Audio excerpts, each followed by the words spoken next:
Hola, hola, muy buenas tardes a todos y todas. ¿Cómo están? Bien, oye, casa llena, qué emocionante. Muy bienvenidos a este Demo Day de los 15 años de Startup Chile. Vamos a empezar al tiro, chicos, yo retando, ¿ok? Pero escúchenme, hoy día es un día muy emocionante. Yo sé que se están reencontrando y hay caras nuevas, pero por favor les pido que bajemos un poquito el volumen, porque da lo mismo que yo me desconcentre acá ya, pero no queremos que se desconcentren nuestros emprendedores, ¿ok? Bueno, mi nombre es Camila Sánchez, yo soy PR Manager en Startup Chile y como les decía, estamos celebrando ya los 15 años de Startup Chile.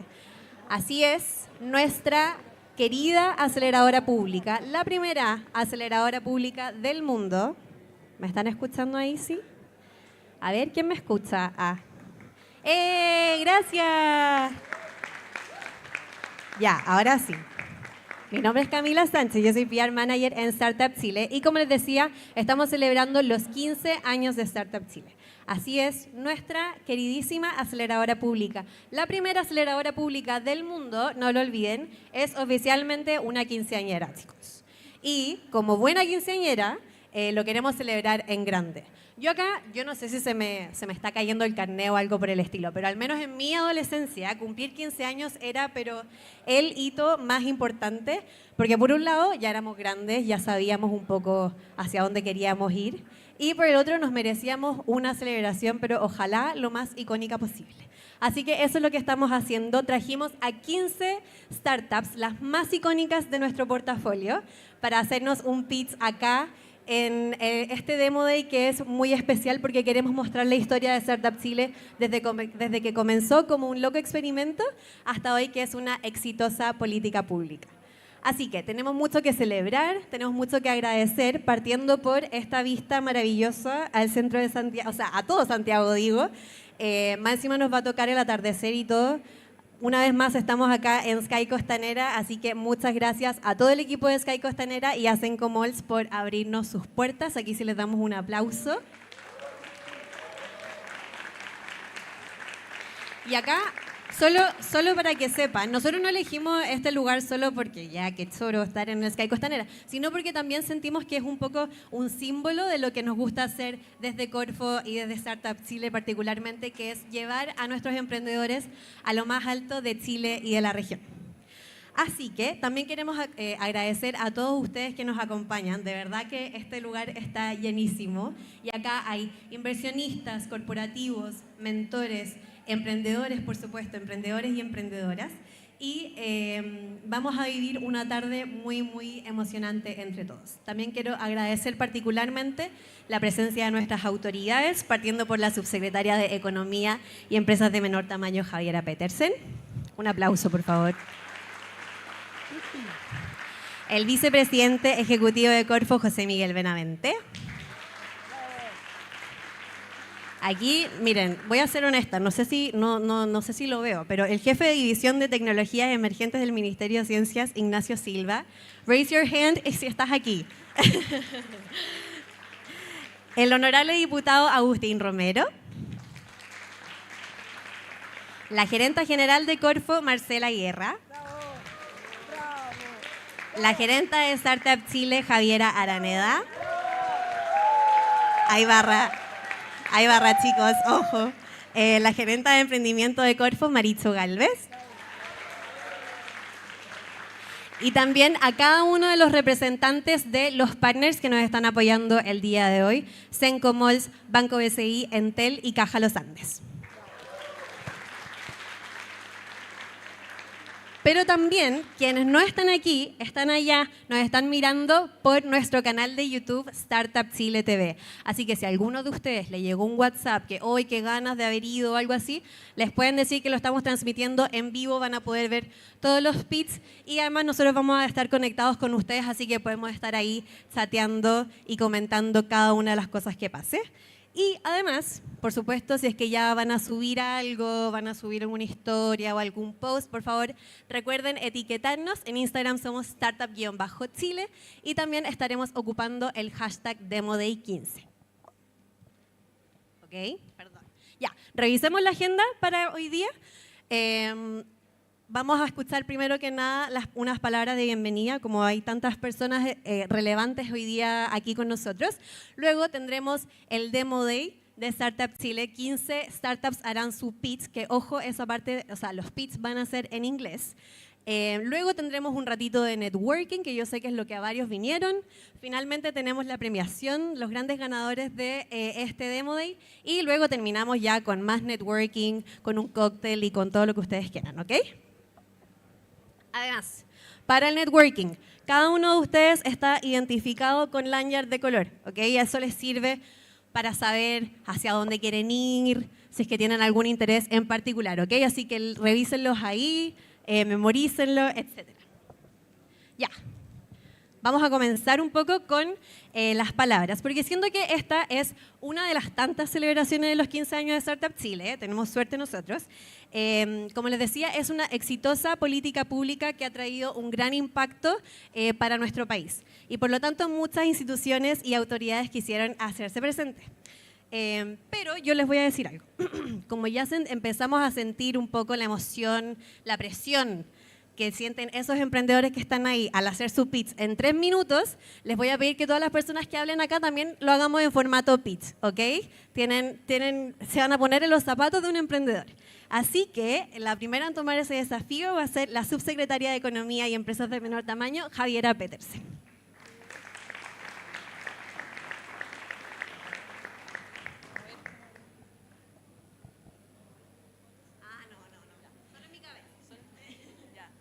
Hola a todas y todos, voy a hacer lo posible por hacer esto en formato pitch, va a ser mi primer pitch, así que discúlpenme por favor si no lo hago tan entusiasta como probablemente lo que van a ver más adelante, pero quiero en primer lugar agradecer la invitación a Startup Chile por invitarme a participar en los 15 años de Startup Chile, en un momento además que resulta fundamental hablar de estas empresas, de las startups, justamente por los desafíos que la economía de nuestro país tiene, que es recuperar el crecimiento de la productividad, el poder generar empleos de calidad, al mismo tiempo que podamos avanzar a una economía carbono neutral lo más rápido posible. Sabemos que para poder hacer todo esto y que nuestra economía sea más competitiva, es fundamental que logremos incorporar innovación y desarrollo tecnológico en todos los procesos productivos de nuestra economía. Y para poder alcanzar esto, es fundamental hacer que la generación de conocimiento se vincule más estrechamente con las necesidades productivas que tienen las empresas, ¿cierto? Y en este sentido, las startups y las empresas más dinámicas cumplen un papel fundamental, no solamente por su capacidad de crecimiento e innovar, sino también por la capacidad que tienen de poder multiplicar los vínculos productivos y comerciales con distintos sectores económicos. Yo creo que eso es justamente algo que ha demostrado hacer Startup Chile en sus 15 años de historia.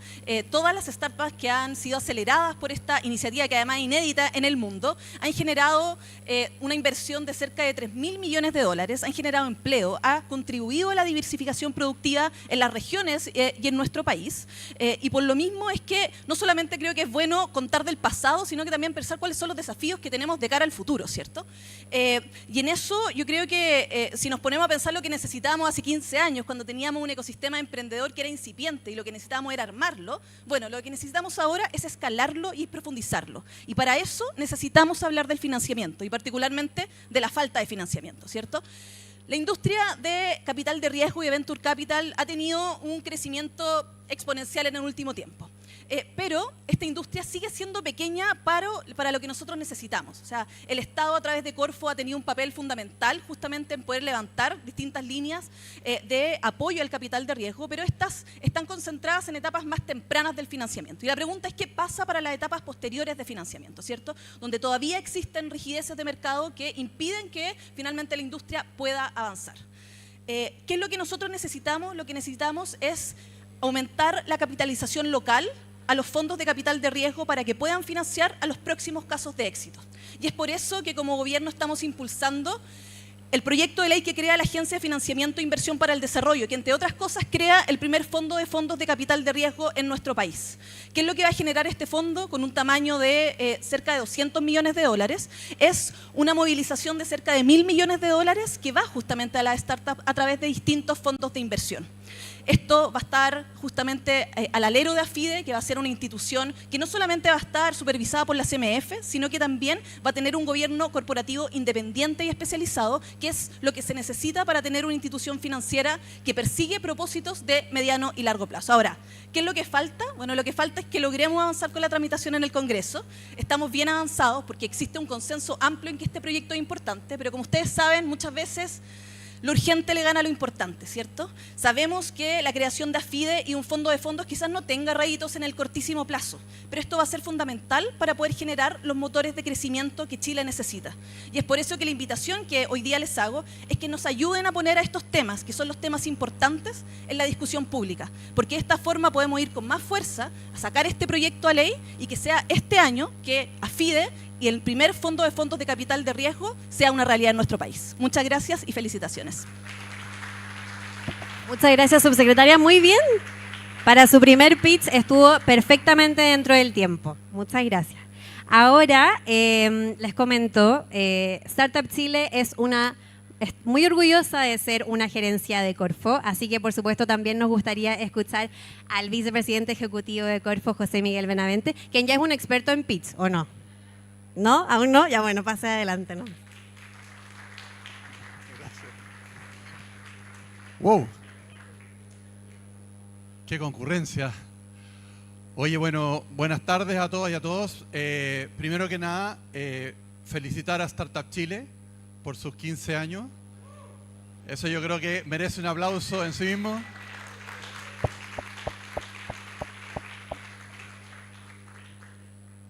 Pero para los que somos más viejos,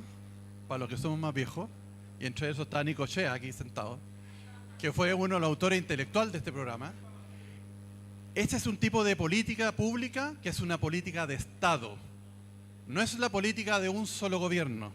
Creo que esto deberíamos todos estar muy orgullosos de que un programa que ha mantenido su nombre incluso a través de 15 años, hoy día esté más vigente que nunca. Chile es reconocido, entre otras cosas, en el mundo y en el mundo del emprendimiento por Startup Chile. Y creo que eso debería llenarnos de orgullo porque formamos parte de un ecosistema no solamente nacional, sino internacional de la promoción del emprendimiento en el mundo. Y creo que eso es realmente una cosa tremendamente importante en un mundo que estamos tan acostumbrados de pelearnos por cosas chicas y pequeñas a corto plazo, cuando esto es el fiel reflejo de una mirada de largo plazo. Y creo que eso es un motivo, como de nuevo digo, de orgullo.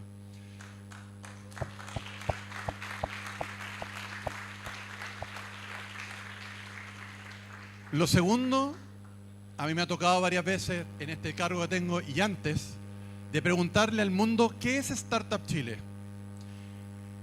Y las respuestas que uno encuentra son increíblemente diversas. Poca gente sabe que es una aceleradora pública de emprendimiento. La visión que tiene afuera el mundo de Startup Chile es que es mucho más allá de que una aceleradora pública. Se asocia a un ecosistema, se asocia al mundo de la inversión, se asocia no solamente al emprendimiento, se asocia al mundo también de scale-up, se asocia, ¿no es cierto?, al mundo de unicornios, se asocia obviamente a Chile. Y creo que eso, de alguna manera, hay una marca asociada a Startup Chile que es tremendamente importante de conservar. Y lo que uno mira en estos 15 años es que Startup Chile, si bien ha evolucionado en lo que ha venido haciendo, ha mantenido este sello y en el cual creo que hay que mantener, potenciar y empujar y trascender a las administraciones. Y esta administración no ha sido la diferencia. Hemos empujado para que crezcan más aún, que tengan más financiamiento, que tengan más visibilidad, que convoque a más gente, no solamente en Chile, sino también fuera de Chile y también desde las regiones, que creo que es parte de los desafíos que hoy día tenemos para empujar el emprendimiento. Quisiera finalizar agradeciendo en el nombre de Javiera, de todo el equipo de Startup Chile, en la persona de Nico, que partió todo esto, y todos los que han pasado en el mundo público a través de la Corfo, el Ministerio de Economía, etcétera, que han empujado esta política pública que de tanto orgullo nos da y que obviamente ha generado importante impacto económico, como decía la Subse, pero también a visibilizar Chile en el mundo del emprendimiento.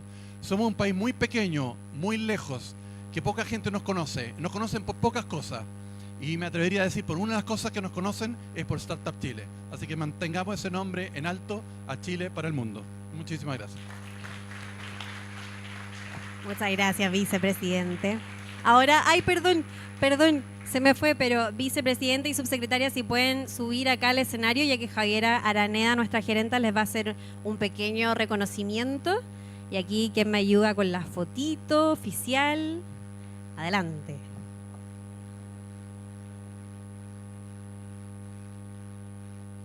Para conmemorar los 15 años de Startup Chile, se lo van a poner, espérense, sin presión. Sí, pues está bien. ¿Qué tal?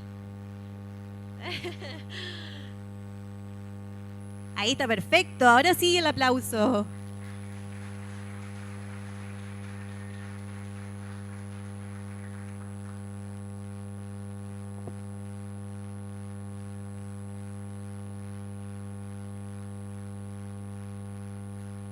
Muchas gracias nuevamente, vicepresidenta y subsecretaria, por acompañarnos hoy día. Y ahora vamos a avanzar a otra parte, porque como ya lo habían dicho, Startup Chile es una aceleradora pública y como tal necesita mucho la colaboración pública-privada que tenemos específicamente con nuestros partners. Nosotros tenemos la fortuna de tener 9 partners, si no me equivoco, 9. Y en este evento están colaborando 4 de ellos. Así que también queremos darles un espacio para que nos puedan comentar un poco de su perspectiva acerca de esta colaboración público-privada. Acá, perdón, mi torpedo. Es difícil esto, chicos. Ya, en primer lugar, por supuesto que queremos recibir a la dueña de casa. Por favor, démosle un fuerte aplauso a Macarena Basaletti, gerente regional de Marketing, Experiencia y Sostenibilidad en Sencomols.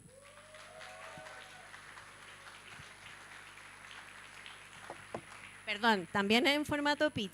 También les vamos a poner presión. Me encanta. Primero que nada, bueno, estamos muy contentos como el equipo de Sencomols de poder recibirlos aquí en nuestra casa.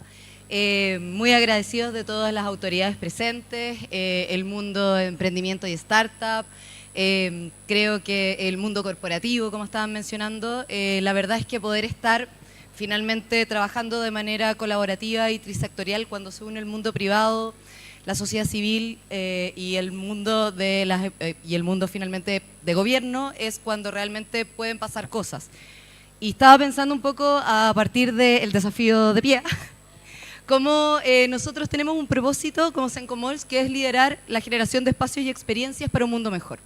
Y pensaba un poco cómo poder reflejar esto desde la mirada de la innovación, que es uno de nuestros pilares. Y creo que la mejor respuesta es pensar desde cómo se concibió, donde estamos aquí hoy día, con la mirada de nuestro fundador, que además fue un gran emprendedor. Y si pensamos hoy día, estamos aquí en un complejo, en el complejo Costanera, donde te encuentras con uno de los centros comerciales más grandes de Latinoamérica, donde las mejores marcas quieren estar con nosotros y quieren abrir sus mejores tiendas, donde estamos además incorporando también todo el mundo de oficinas, con Office Hub Costanera y la Gran Torre Costanera, donde se encuentran como parte de nuestros clientes empresas bien corporativas, el mundo de la minería, empresas chilenas e internacionales, y también empresas de tecnología que han apostado por estar acá, como es el caso de Uber, está también Mercado Libre, Amazon, y también tenemos algunas startups. Entonces, finalmente, y hoy día además estamos aquí para poder escuchar además dentro del marco de estos 15 años de Startup Chile by Corfo en este Demo Day a estos grandes pitch que vienen con estos 15 emprendedores del mundo de la tecnología. Y estamos acá, en el mirador más alto de Sudamérica, Sky Costanera, que además promueve el turismo. Ha sido reconocido de manera icónica como uno de los espacios de turismo en Santiago y en Chile. Y además se pensó en algún minuto, grande nuestra Loreto Díaz, que está por ahí, gerente de Sky Costanera, que pensamos un poco en cómo podemos además promover temáticas distintas que no sean solo el turismo. Y ahí salió un proyecto que se llama Aula Cielo Abierto, que invita a todos los colegios y que además cuenta con el patrocinio del Ministerio de Educación a que se revisen a través de distintos puntos de Santiago que se ven en este 360 para que los niños, como lo que estudian en historia y geografía, lo puedan ver de manera distinta, de una manera didáctica, no convencional, y donde además hay un apoyo a todos los establecimientos educacionales que están bajo el Ministerio de Educación. Entonces, finalmente pensaba un poco cómo nosotros hacemos realidad esto. La verdad es que la innovación se vuelve en el día a día cara del mundo de las empresas, pero sin el apoyo de las startups esto no es posible, porque al final tenemos, como grandes empresas, tenemos grandes temas para poder ir abordando, y la verdad es que si nos quedamos solamente con el mundo privado, nos demoraríamos muchos años y no puedes estar teniendo un diferenciador. Y eso se logra a través de la aceleración que la entrega el mundo de la startup y el emprendimiento. Nosotros tenemos nuestro CosmoLab by Sencomols, donde invitamos a distintas startups a solucionar algunas temáticas nuestras. Quiero contarles cuáles son, porque a las startups que están acá de tecnología quizás les puede interesar saber de que nuestras temáticas tienen que ver con cómo poder entregar una mejor experiencia para nuestros visitantes, cómo poder hacernos cargo de también nuestros locatarios de mejor manera siempre. También somos el mundo real estate, cómo entregar soluciones distintas también a todo lo que tiene que ver con el mundo de las oficinas, multifamily, y para nosotros la sostenibilidad es fundamental. Por lo tanto, las temáticas que para nosotros mayor impacto tienen que ver con temáticas de reciclaje, de uso de agua, de eficiencia hídrica, de eficiencia energética, algo como mencionaban, ¿verdad?, asociado como a la mirada de cambio climático, y nosotros tenemos que hacerlo una realidad en base a lo que nosotros somos como compañía. Pero no podemos hacerlo solo, y eso es una invitación siempre. Nosotros trabajamos con una startup que conocimos aquí en Hub Providencia, que se llama Yaku, y que ha sido altamente reconocida para trabajar temáticas de recirculación de agua, por ejemplo, para no estar ocupando agua potable para el uso del regadío, sino que en el fondo a través de uso de aguas grises, pero que se puedan ocupar en el fondo para zonas verdes, y todo un trabajo que hicimos en colaboración con ellos. Y la verdad es que son tremendas. Ese es un ejemplo que se me ocurre ahora. Y ya se me acabó el tiempo, así que solo agradecer y de verdad aprovechar a los chicos emprendedores que estén acá, a que estamos a 300 metros de altura, tenemos la posibilidad de pensar distinto, así que los dejo súper invitados a que puedan como generar el mejor pitch para pensar un futuro de manera distinta e innovadora. Muchas gracias. Muchas gracias, Macarena. A continuación pasaremos a escuchar a Gonzalo Soto, líder de emprendimiento, proyectos y ecosistema PYME de Banco BCI. Aquí, fuerte el aplauso también nuevamente. 3 minutos en el reloj y vamos. Gracias, ¿cómo estáis? Bien, hola, buenas tardes. Es un agrado estar acá. Primero agradecerle al equipo de Startup Chile, obviamente a la Javi, al Amparo. Nosotros llevamos trabajando con Startup Chile desde que partimos. De hecho, celebramos este 15º cumpleaños, de hecho, y la alianza y la cooperación cumple también la misma edad. Así que estamos súper contentos de poder participar en este espacio, de ser partner de Startup Chile histórico de hace tanto rato, y de poder darle vida a lo que significa establecer una alianza público-privada. Nosotros tenemos un propósito bien parecido a lo que hace Startup Chile respecto de lo que esperamos hacer y apoyar y generar para el mundo startup en Chile. El banco BCI es una institución que tiene 87 años, es una institución que surgió por el mundo empresa, tiene el ADN de empresario en el core, de hecho, y nosotros, por lo tanto, tratamos de esforzarnos en poder realmente aterrizar eso en soluciones reales para nuestros clientes, para nuestros emprendedores, para nuestras startups, para nuestras pymes, básicamente. Entonces, la generación de alianzas en esa línea es fundamental, y hoy día es una de nuestras principales estrategias de la manera de cómo nos esforzamos por tratar de tener la mejor propuesta de valor. Hoy día nuestra expectativa para el mundo startup es seguir desarrollando, mejorando y evolucionando nuestra propuesta de valor. Hoy día se soporta en 4 grandes características. Nosotros tenemos un modelo especializado, exclusivo para el mundo startup, con ejecutivos, con modelo atencional, con espacios. Tenemos productos específicos para el mundo startup, con modelos de evaluación que también hemos desarrollado, que también aplican y toman en consideración lo que significa ser una empresa de este tipo. Junto a eso tenemos soluciones, como las que generamos con nuestra red de partners, para crecer, escalar y acelerar. Y también hoy día estamos reflotando desde el lado nuestro, un poco contracíclico, lo que significan los espacios de trabajo, los espacios de conexión, los espacios físicos a través de nuestro centro NACE y las nuevas zonas que vamos a tener, sobre todo en regiones. Entonces, dicho eso, el poder empujar las alianzas es muy significativo, es muy relevante para nosotros y esperamos seguir otros 15 años con Startup Chile en la medida que sea posible, pudiendo darle vida a lo que significa la cooperación público-privada. Solo hacer un par de comentarios respecto de lo que ha sido nuestra experiencia. Solo en los últimos 3 años nosotros hemos entregado las soluciones financieras a las generaciones de Startup Chile bancarizando aproximadamente al 50% de ellos. Bancarizando significa entregándole acceso a una cuenta de banco y por lo tanto habilitándolos para que operen en el país o para que operen en su viaje con Startup Chile. Es interesante también decir que en algunas generaciones el 80% de esos emprendedores que hemos bancarizado son extranjeros. Ni siquiera son chilenos y por lo tanto hace algunos años atrás tuvimos que esforzarnos por tratar de buscar una solución en orden a cómo bancarizábamos a startups que no eran chilenas y hoy día afortunadamente ya lo hacemos. Solo decir que esperamos seguir reforzando esa línea y sobre todo lo que significa lo más relevante para el banco, que es el financiamiento, además de las soluciones para escalar y acelerar como la internacionalización y otro tipo de capacidades. Nosotros llevamos 2 décadas en el banco con un modelo de atención especializado para startups. 2 décadas. En esas 2 décadas hemos colocado 750 millones de dólares a startups y emprendimiento en etapa temprana.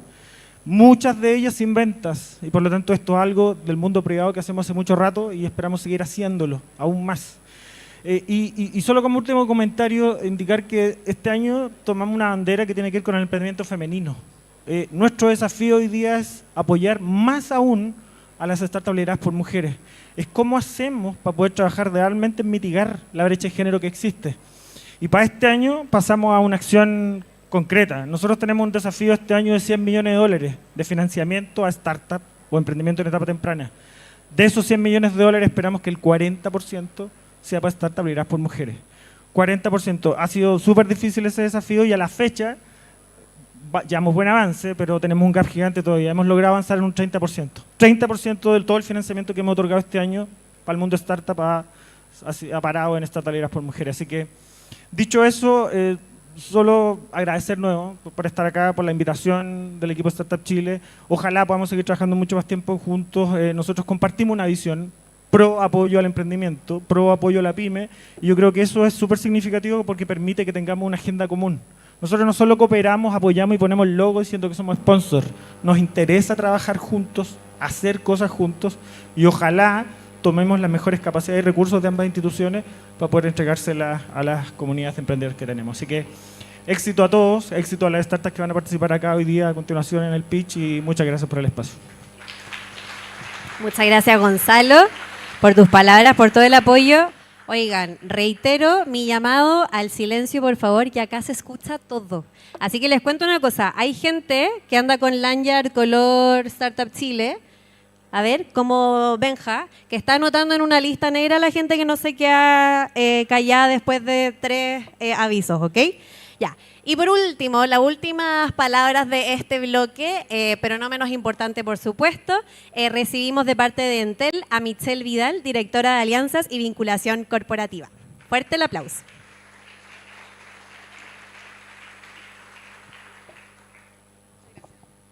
Hola a todos, ¿cómo están? Quiero agradecer de nuevo la invitación de Startup Chile a Entel a estar presentes hoy en día. Voy a ser breve porque ya se acercan los pitch, que es lo más importante de la jornada. Para nosotros como Entel es muy importante poder estar siempre presentes y apoyando la innovación y el emprendimiento en el país. Es muy importante para nosotros, así que queremos siempre estar presentes, queremos estar acercando las infinitas posibilidades que da la tecnología, tanto en nuestros negocios B2C, B2B, en desarrollos digitales también que queremos alcanzar con todos los proyectos emblemáticos que hemos tenido este año. Así que quiero darle mucho ánimo a los emprendedores que van a estar acá hoy día presentando. También saludar nuevamente a Startup Chile por sus 15 años. Y nada, solamente dejar eso. Como corporativos tenemos un rol súper importante también la participación de este tipo de eventos, de escuchar a los emprendedores. Creo que es un lindo momento para poder escucharlos. Así que eso, agradecerles, muchas gracias. Gracias, Michelle. Para el elevator pitch, quédate aquí, quédense aquí. Michelle, te puedes quedar aquí. De nuevo, sí puede subir Gonzalo, puede subir Macarena y también Pedro Pablo de Caja Los Andes. que primera vez que se suman como partner acá a Startup Chile, porque Javier Araneda les va a entregar, vengan, Javier Araneda les va a entregar también un reconocimiento a todos ustedes. Pablo Mir, ahí estás, no te había encontrado.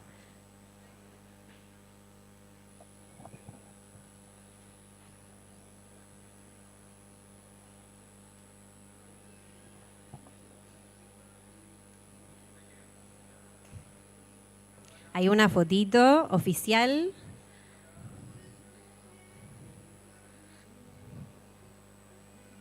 Excelente.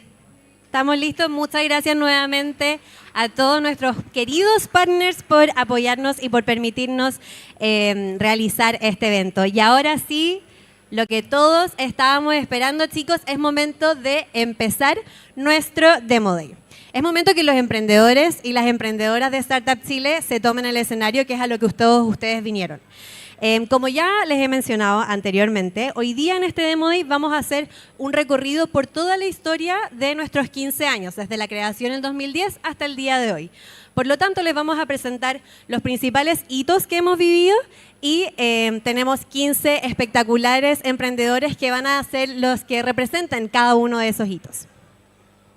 Al mirar hacia atrás, vemos que por nuestra aceleradora han pasado 3.000 startups, lo que calculamos que son alrededor de 6.000 emprendedores y decenas de profesionales quienes han trabajado juntos para hacer realidad ideas innovadoras que tienen el potencial de cambiar la vida de las personas.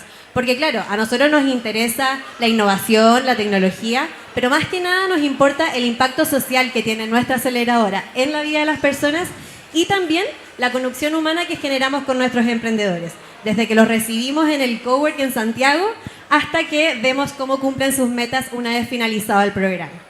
Y lo lindo que genera Startup Chile es que pase quien pase por ahí, nos seguimos encontrando en eventos como estos. De hecho, hoy día hay muchas personas que fueron parte de Startup Chile, que eso, me ganaron quienes puedan levantar la mano, quienes trabajaron en Startup Chile o quienes fueron emprendedores que pasaron por Startup Chile. Eso de verdad es un motivo de orgullo, así que fuerte el aplauso también para todos ustedes. Y bienvenidos.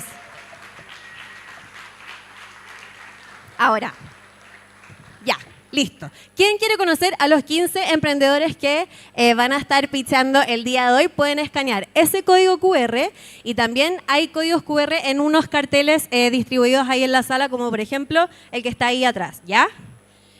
Ahí escaneando ese código pueden ver todas las startups que van a pitchar y información relevante acerca de ellos, ¿ya? Imagínense que estas 15 startups fueron seleccionadas con pinzas de un total de 3.000, básicamente. Así que es un gran honor tenerlos acá y nada, pues que les pueda servir tener esa información para ver ahí quién les puede interesar. Y algo que les había comentado, en honor a nuestra historia, nuestros pitch van a ser en inglés. Nosotros acá en Startup Chile tenemos una cultura que le encanta el Spanglish, chicos. No nos da vergüenza, no nos da mono, ninguna de esas cosas.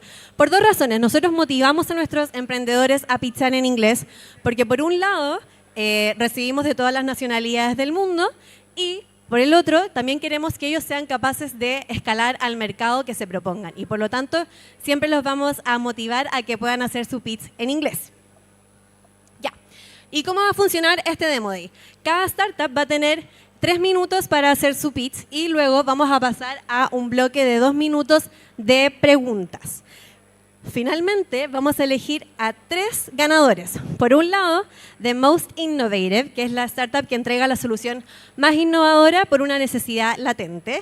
Luego, The Most Investable, que es la startup con mayor potencial de recaudar el interés de inversionistas. Así que ahí, ojo, los inversionistas que están acá presentes. Y finalmente, The Best Startup, que creemos que es quien mejor representa lo que buscamos acelerar y apoyar acá en Startup Chile. Ya. ¿Y quiénes van a ser los encargados de elegir esos ganadores? Tenemos un jurado de lujo y muy especial, porque como les hemos dicho, este no es un Demo Day regular. Así que convocamos a las personas que mejor saben de la historia de Startup Chile y de sus emprendedores. Es por eso que tenemos un jurado también histórico, partiendo por Nicolás Chea, que es un emprendedor chileno que fue el cerebro detrás de Startup Chile. Puedes saludar a tu público. Muy bien. Seguimos con Sebastián Vidal, quien contribuyó a la formación de Startup Chile. Estuvo desde el 2011 como director de operaciones. Luego fue subdirector y finalmente director ejecutivo entre 2014 y 2015. Pasamos a otro Sebastián, Sebastián Díaz, que él es socio de la aceleradora Odisea Lab. Entró en 2014 a Startup Chile al área de marketing, donde también fue director del área antes de ser director ejecutivo. Así que hay aspiración a. Y seguimos con María de los Ángeles Romo, actual directora de SQM Lithium Ventures, que se desempeñó como gerente de Startup Chile entre 2020 y 2022. Y por último, pero por supuesto que no podía faltar, nuestra gerenta actual, Javiera Araneda.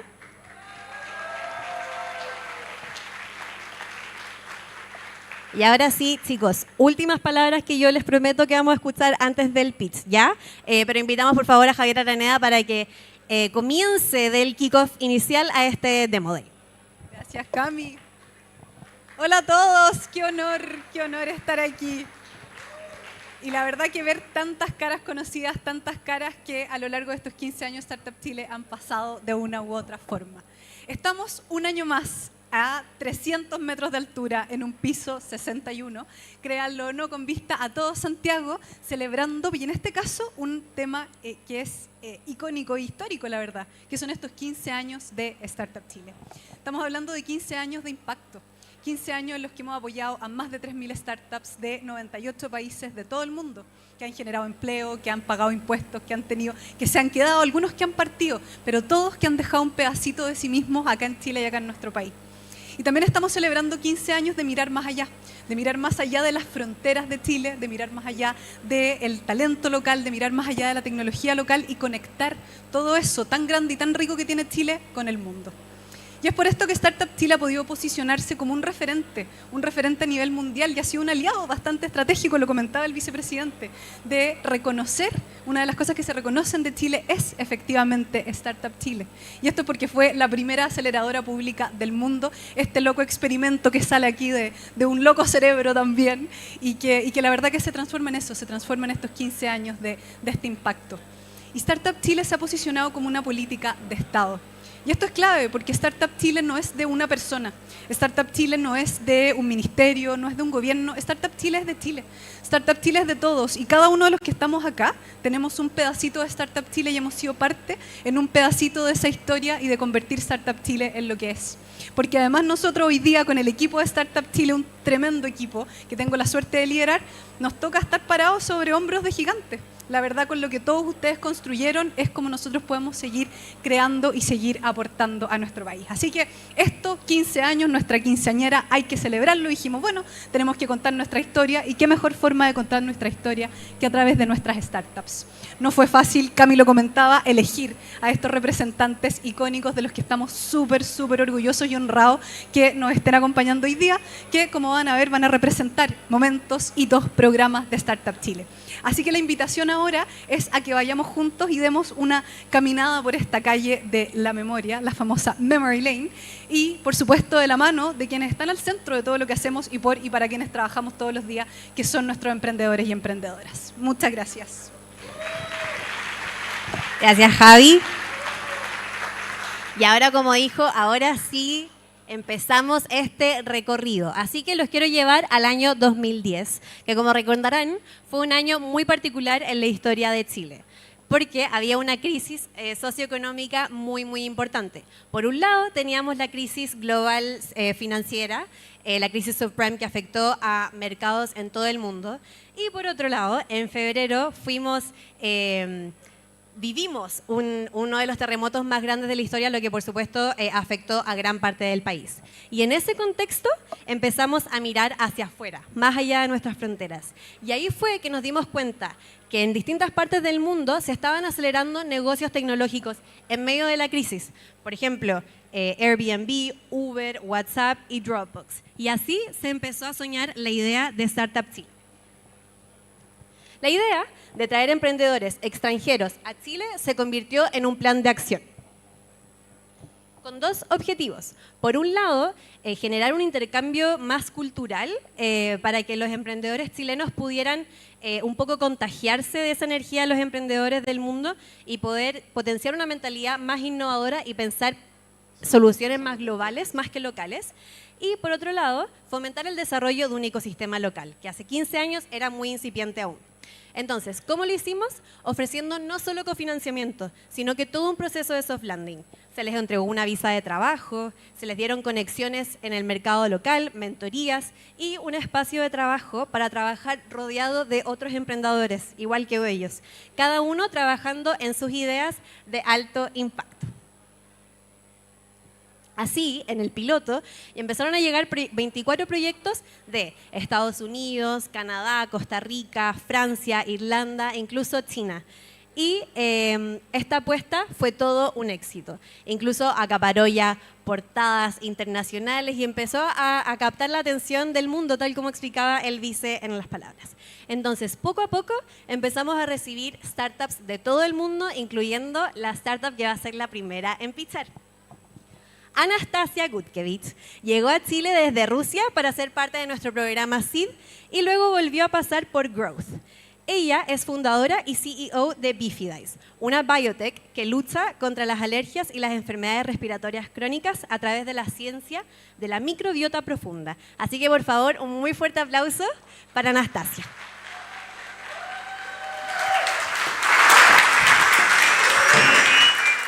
Hola. Hello, it's English. I honestly feel, like I'm calling sometimes to my mom and my dad and like, hey, I did have breakfast. I'm happy. I survived here. So, dear Startup Chile people, dear judges, I survived. Thank you very much. And today I will present Bifides, the one and only clinically proven probiotic ice cream platform. Yesterday we will speak about ice cream and about probiotics. We believe in Bifides that no kid should be sick because they have obesity, allergies, respiratory and digestive chronic diseases, because food system and health system is failing them because their microbiota is destroyed. So in 2016, I armed my suitcase and I put there not just shoes or pants. I came with the 40 years legacy research and science that was born in Siberia and was created by my parents, first of all. So this legacy, this scientific development, all this research, now in Chile, we are putting on the market. We have our own perfect Bifides strain. We validated it internationally, and it is opening right now the markets for us. We have amazing stabilization process in Bifides. It's our core. It's our intellectual property, our know-how, our patent.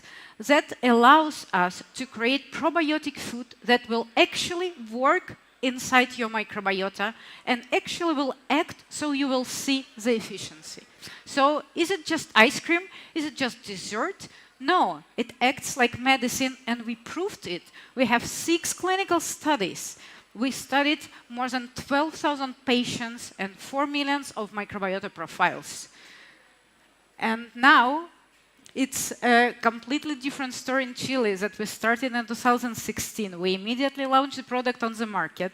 In 2019, with the baby in one hand and ice cream in the other, we launched distribution networking all over Chile. In 2021, we hit amazing milestone for biotech startup. We published international results of our clinical Chilean study. 2023, we won award Best Innovation Food. And this year, we hit finally Jumbo shelves to make access to this technology to people all over the Chile. And now we did open amazing Bifilab that is only unique space for us and for all Chilean people to prove how microbiota could be better with our frozen medicine in the form of ice cream. We not just working and talking, but also we are trying to build something and scale and fundraising. So we raised $2 million, we created 28 jobs, and we sold 1 million ice creams here in Chile. It makes us proud.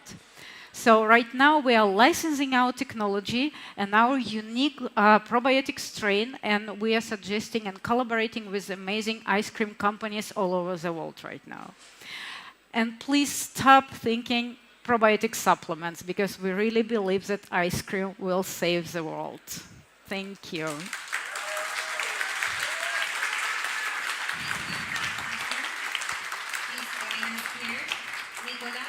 Nicolas, do you have a question for Anastasia? There's the mic.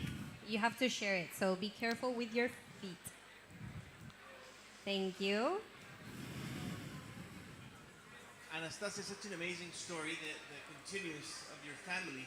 Could you speak a little bit about that, the 40 years of research, and how do you take it to the market? How do you take that to the market so quickly? I mean, it's been Okay. 5 years? 45 years. My parents, they are geneticists. They started to search the connection between the genetic level of microorganisms that live in our intestines and rare genetic diseases, first of all. So it came to life specific microorganisms that we learn to contain in the frozen form. That is our unique process.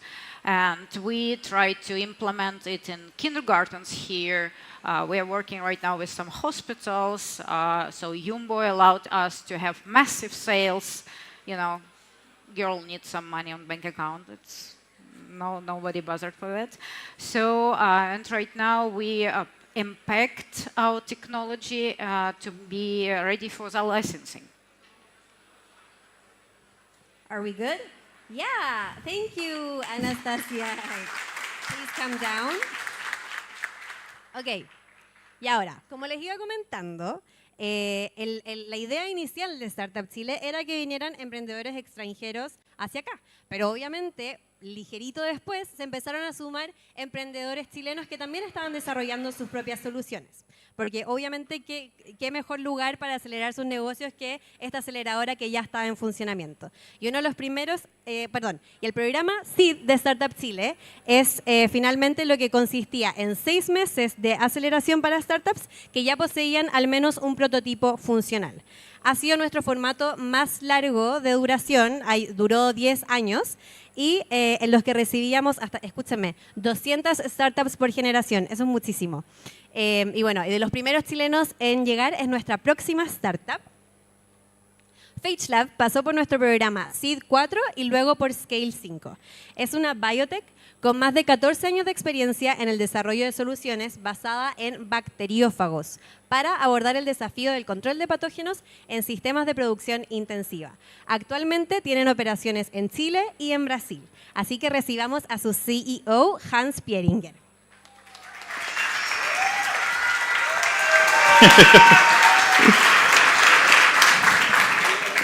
Okay, guys, my name is Hans Pieringer. I'm a proud member of the PageLab team, and we have developed the most advanced platform to control bacterial outbreaks in the world. Why this is so important? Because a global health catastrophe is imminent. Over the years, you will observe that the multi-drug resistant bacterial infections cause more deaths than AIDS, more deaths than COVID between 2020 and 2022. And in 2050 will be the main cause of death. That means that if you go to play soccer and you have an injury, will be your cause of death. That's it. The 70% of the antibiotics are used in the animal health industry. Thank you. And almost the 50% of the antimicrobials are useless right now. The big pharma is not working anymore in this kind of products because it requires 15 years of development and more than 1 billion with uncertain revenue because they have a lot of restriction to sell, for example, antibiotics. So now, this is how we're doing it. We have created a platform that can create a new formula each 45 days. That means that the formula can be updated just like a software. It's not in 10 years, not in 15 years, it's just 45 days. This is possible because we work in 3 main topics. The first one is use of bacteriophages. The second one, the most advanced platform for epidemiological understanding or unique bacteriophage manufacturing process. Phages the phages are viruses present in the environment and are the natural born killer of the bacteria. They're super specific, and the presence of bacteria is super diverse. So it's the worst scenario to put this kind of elements to controlling bacteria. So to solve this, we have developed this platform that uses the largest database of salmonella in the world from the main producers in the world. And with this, we have this data set. We can compare the bacteria, and we can sort them to identify the most probable phages to treat this target bacteria. And now we have a lot of capacity. We have the capacity to treat around 1,000 million birds by year. This is under development. And one application of the technology is the use of bacteriophages in poultry. One single producer can lose around $1.15 billion by year because bacterial infections. The most relevant bacteria are Salmonella and E. coli. And our first product in the market, it's Inspector. It's $1.1 billion in opportunity between 30 producers, 30 players. It's really concentrated. And we have demonstrated that we can reduce 100% of the Salmonella presence in farms. So now every time that one customer appears and work with us, they gave us a bacterial collection. So we're creating a more robust database, and this give us the opportunity to create products faster and better. 1 year ago, we have introduced a performance-based model. That means that if the product works better, we can charge more, and we have consistent results over the 1 year of applications.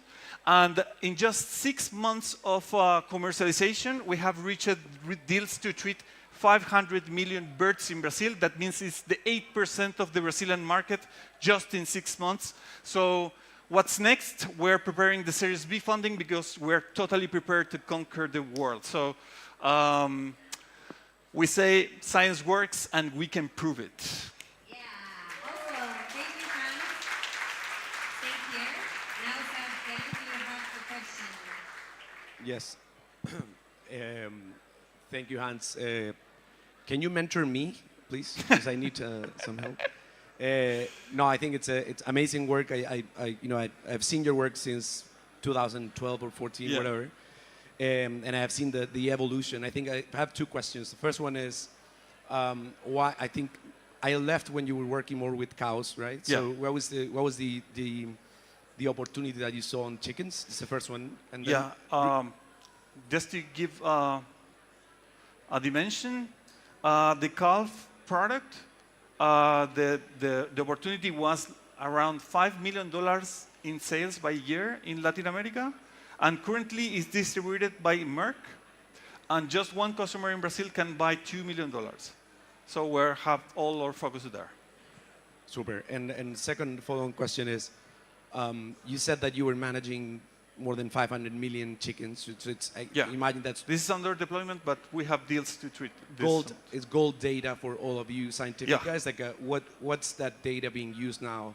It's improved product performance or it's new products? Yeah, it's to improve performance, but we're observing amazing things like antibiotic strengths. So we can predict some outbreaks in farms. And the idea is collect more data from the world to understand or predict some complicated scenarios in the world. So it's a good way to collect samples and have a profitable business too. Awesome. Fuerte el aplauso para Hans.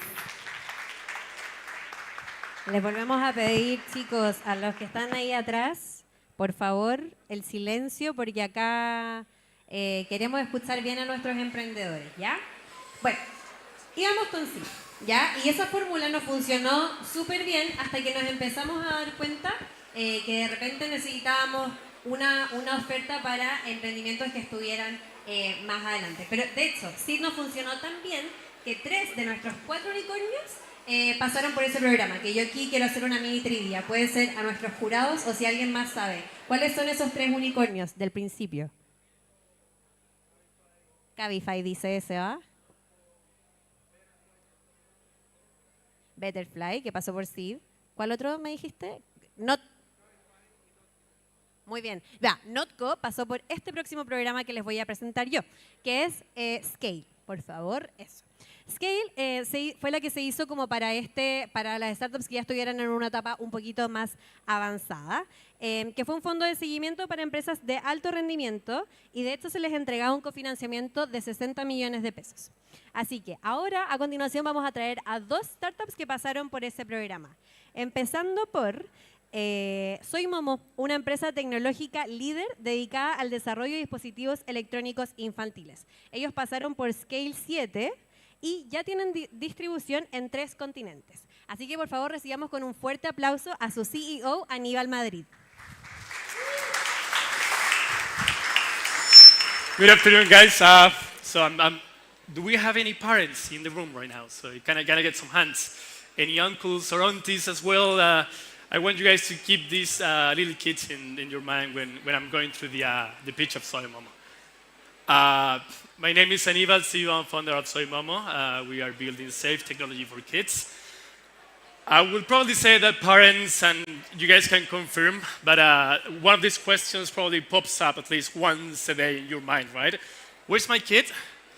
Can they call me if they need me? You know, like a minor accident, kidnapping, whatever, you know, we're in Chile, South America, so.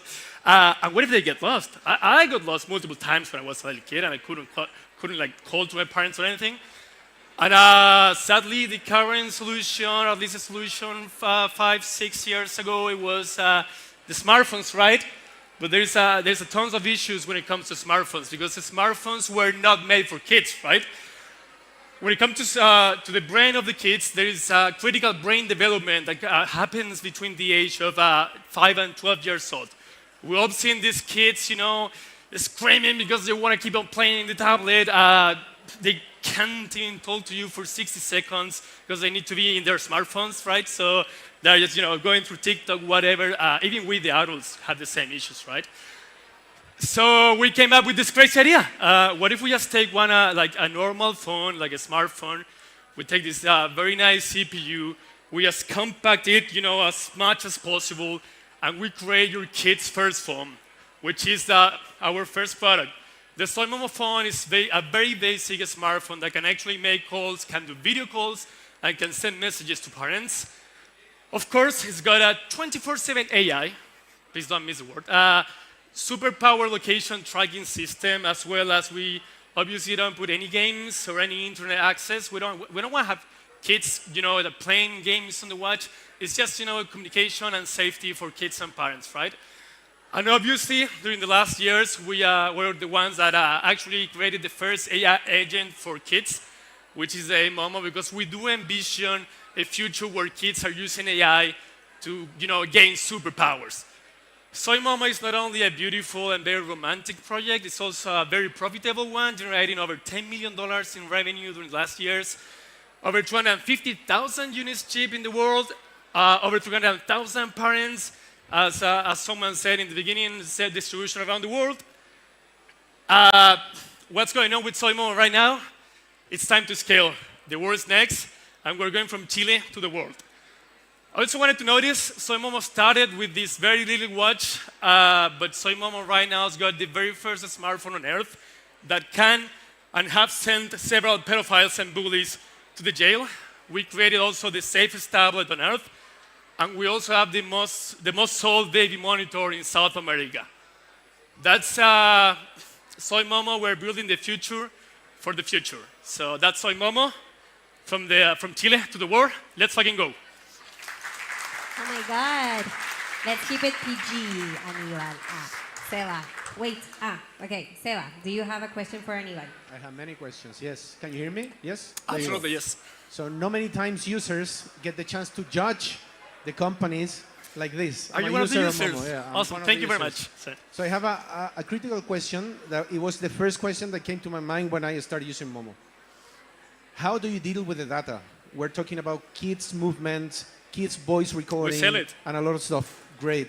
We Thank you. Next one. That's it? No, but basically, specifically in regions like Europe, you know, where data is it's in a different level. How do you deal with that? And do you have a standardized policy for that, or is according to each market?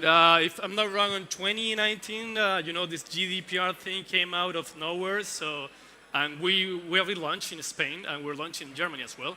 So Thomas, which is over there, he's our CDO. He was in charge of complying, and it took us probably like 10 months on complying, encrypting everything, and you know, like fulfilling all the needs that were for the Germans and the Spanish market, to the point that even the most prestigious German entity certifies Soy Momo as something that is safe and that do not sell their data. So it was a lot of work. But and how do you add that specific component that your product has that is very important to your marketing strategy? How do you use that to sell more? It really depends. When it comes to Chile, I would say that you are probably the first customer that ever asked about that. No, really, like it's because I'm coming from Germany and regulation, but it's critical. So, but yeah, exactly. Like we are actually launching on Norway and Sweden very soon. We have relaunched on Germany, and if you jump into the Instagram account or even like the website from these countries, you'd have seen that the like probably 50% of the website is all privacy, GDPR compliance, encryption, blah blah blah. Like we actually take care of your data. So it's really in the core of Soy Momo. Awesome. Thank you, Anila. Don't forget your water. Now, bueno, vamos a seguir con una segunda startup que también pasó por Scale. Primero pasó por Seed 10 y luego por Scale 5. First Job conecta jóvenes profesionales con las mejores empresas para trabajar en América Latina. Ya tienen más de 1 millón de usuarios alrededor de todo el mundo. Recibamos a su co-founder y CSO, Sofía Giraffe.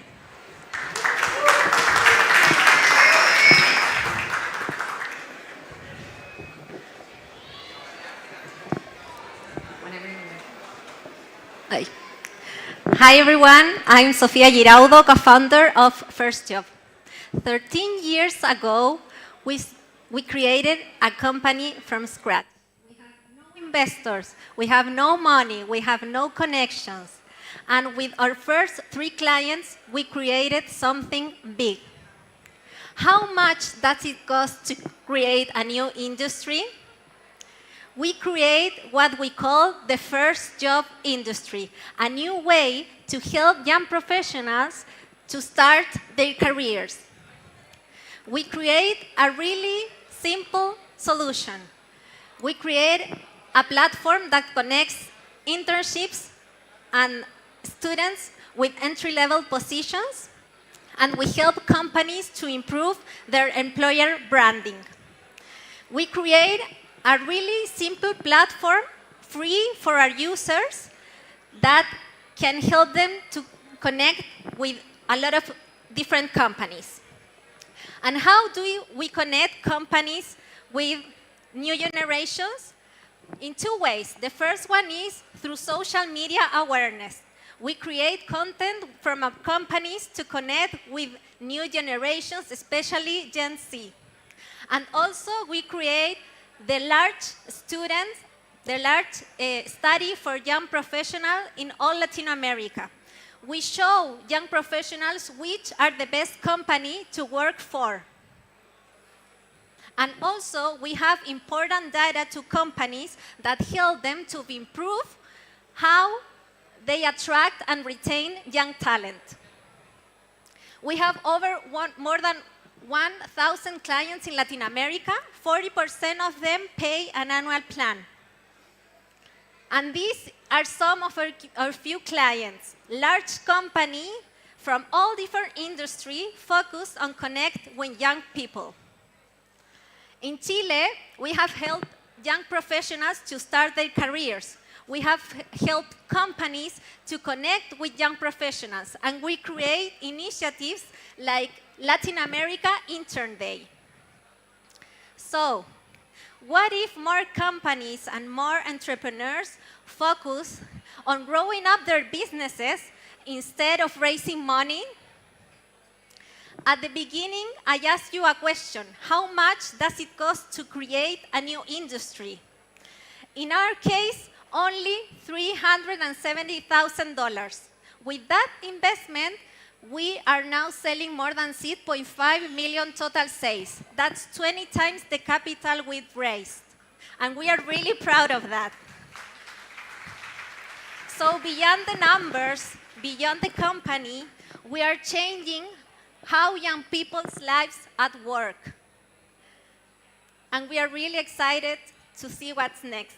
Thank you very much. Thank you, Sofia. Thank you, Sofia. Now let's hear a question from Ángeles. Thank you so much. Congratulations, Sofia. It's pretty nice to meet you and to know your company. I have a question about your barriers. Actually, I would like to know, because I think you're a very competitive landscape. Let me know about your barriers, or what do you think there is not others coming to your industry? That is the first question. And the second one, I would like to know what do you feel about your role in this ecosystem, because you are a woman. Because you are a woman. Ah, okay.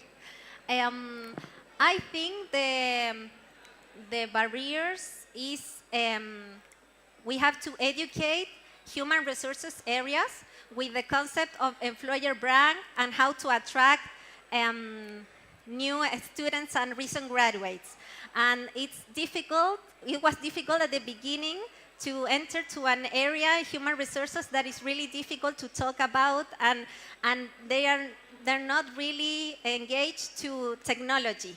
So we have to educate and create that new industry. I think that was the first barrier, and with no investment to create and to expand over 16 countries, I think that was difficult too. But it was possible, because every company in the world are looking to engage and attract young people. That is a problem that every company faces. So I think that at the beginning of the company we had the barriers, but not anymore. I think now we are just scaling and growing up our businesses all over Latin America. And as a woman, I'm really proud to see more women here. When I started 13 years ago, I was, for example, the first woman in Guaira. And I was like a weird in all the people, but now I'm really proud that more women are in the industry. There are more investment in companies that are leading by women. I'm also a mentor of women, so I'm really proud of the role of women in the ecosystem. Thank you. Congratulations. Ya, y speaking of, hablando justamente de fundadoras, en 2015 en Startup Chile se dio origen a The S Factory o TSF, nuestro primer programa de preaceleración con foco de género, que iba dirigido a startups que tuvieran al menos una mujer fundadora y que estuvieran en etapa de idea, con el objetivo de que pudieran ya formar su MVP o su primer prototipo funcional. Por este programa pasaron alrededor de 280 mujeres, entre ellas nuestra siguiente emprendedora que va a hacer su pitch. Bárbara Sepúlveda es la CEO de QART, que lleva de la inspiración a la transacción al convertir el contenido en experiencias de compra instantánea. Pasó por la 7ª generación de TSF y actualmente opera en 5 países. Muy fuerte el aplauso para Bárbara.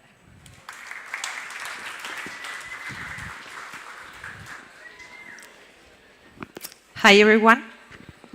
Muy fuerte.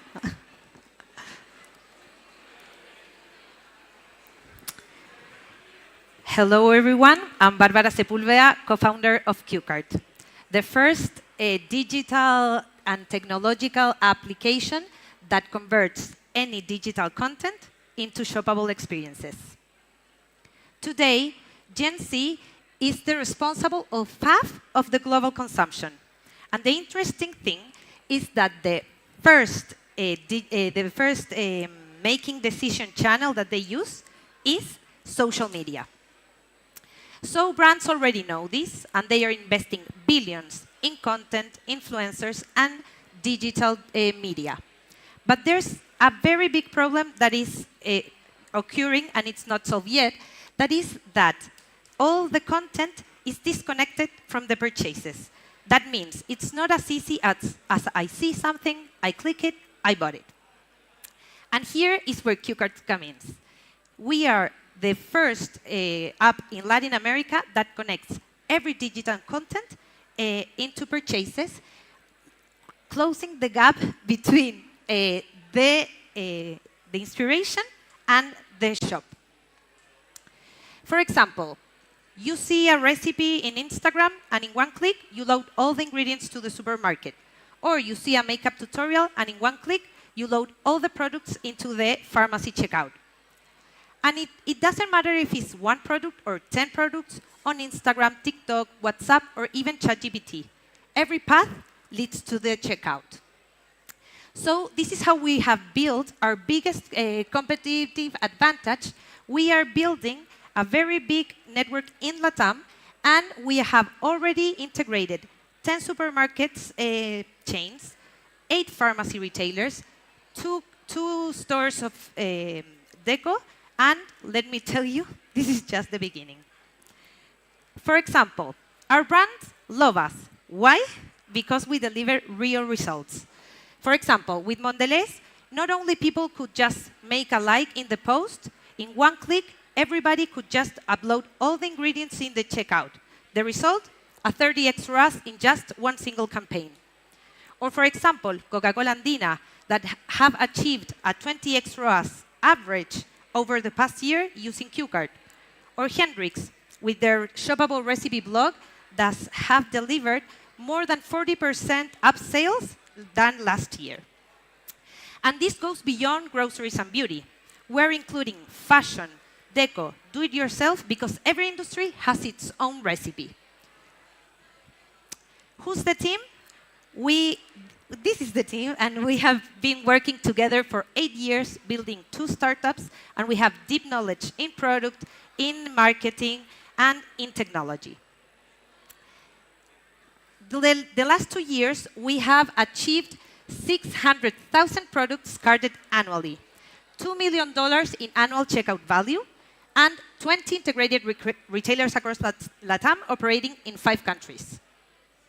We have the network, we have the technology, we have the brand, we have a value-proven business model, so we're ready to continue. This is QART, from inspiration to checkout. Awesome, thank you, Barbara. Now, Javi, do you have a question? Yes, thank you, Barbara, for that incredible progress that you've shown. You had like a big pivot at some point in your startup. I would like to know a little bit, why did you decide to pivot, and why are you solving this specific problem? Perfect.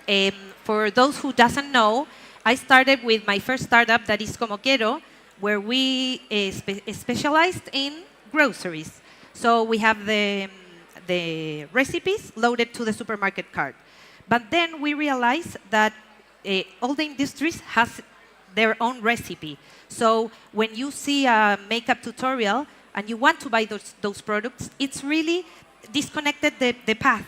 So we realized if we have this technology that we could load all the ingredients into the cart, if we did the same with other industries, it would be much better, much bigger business, and solve many more problems. So that's why we pivot, and the brands are loving us. Perfect, thank you. Thank you. Thank you very much. Programas.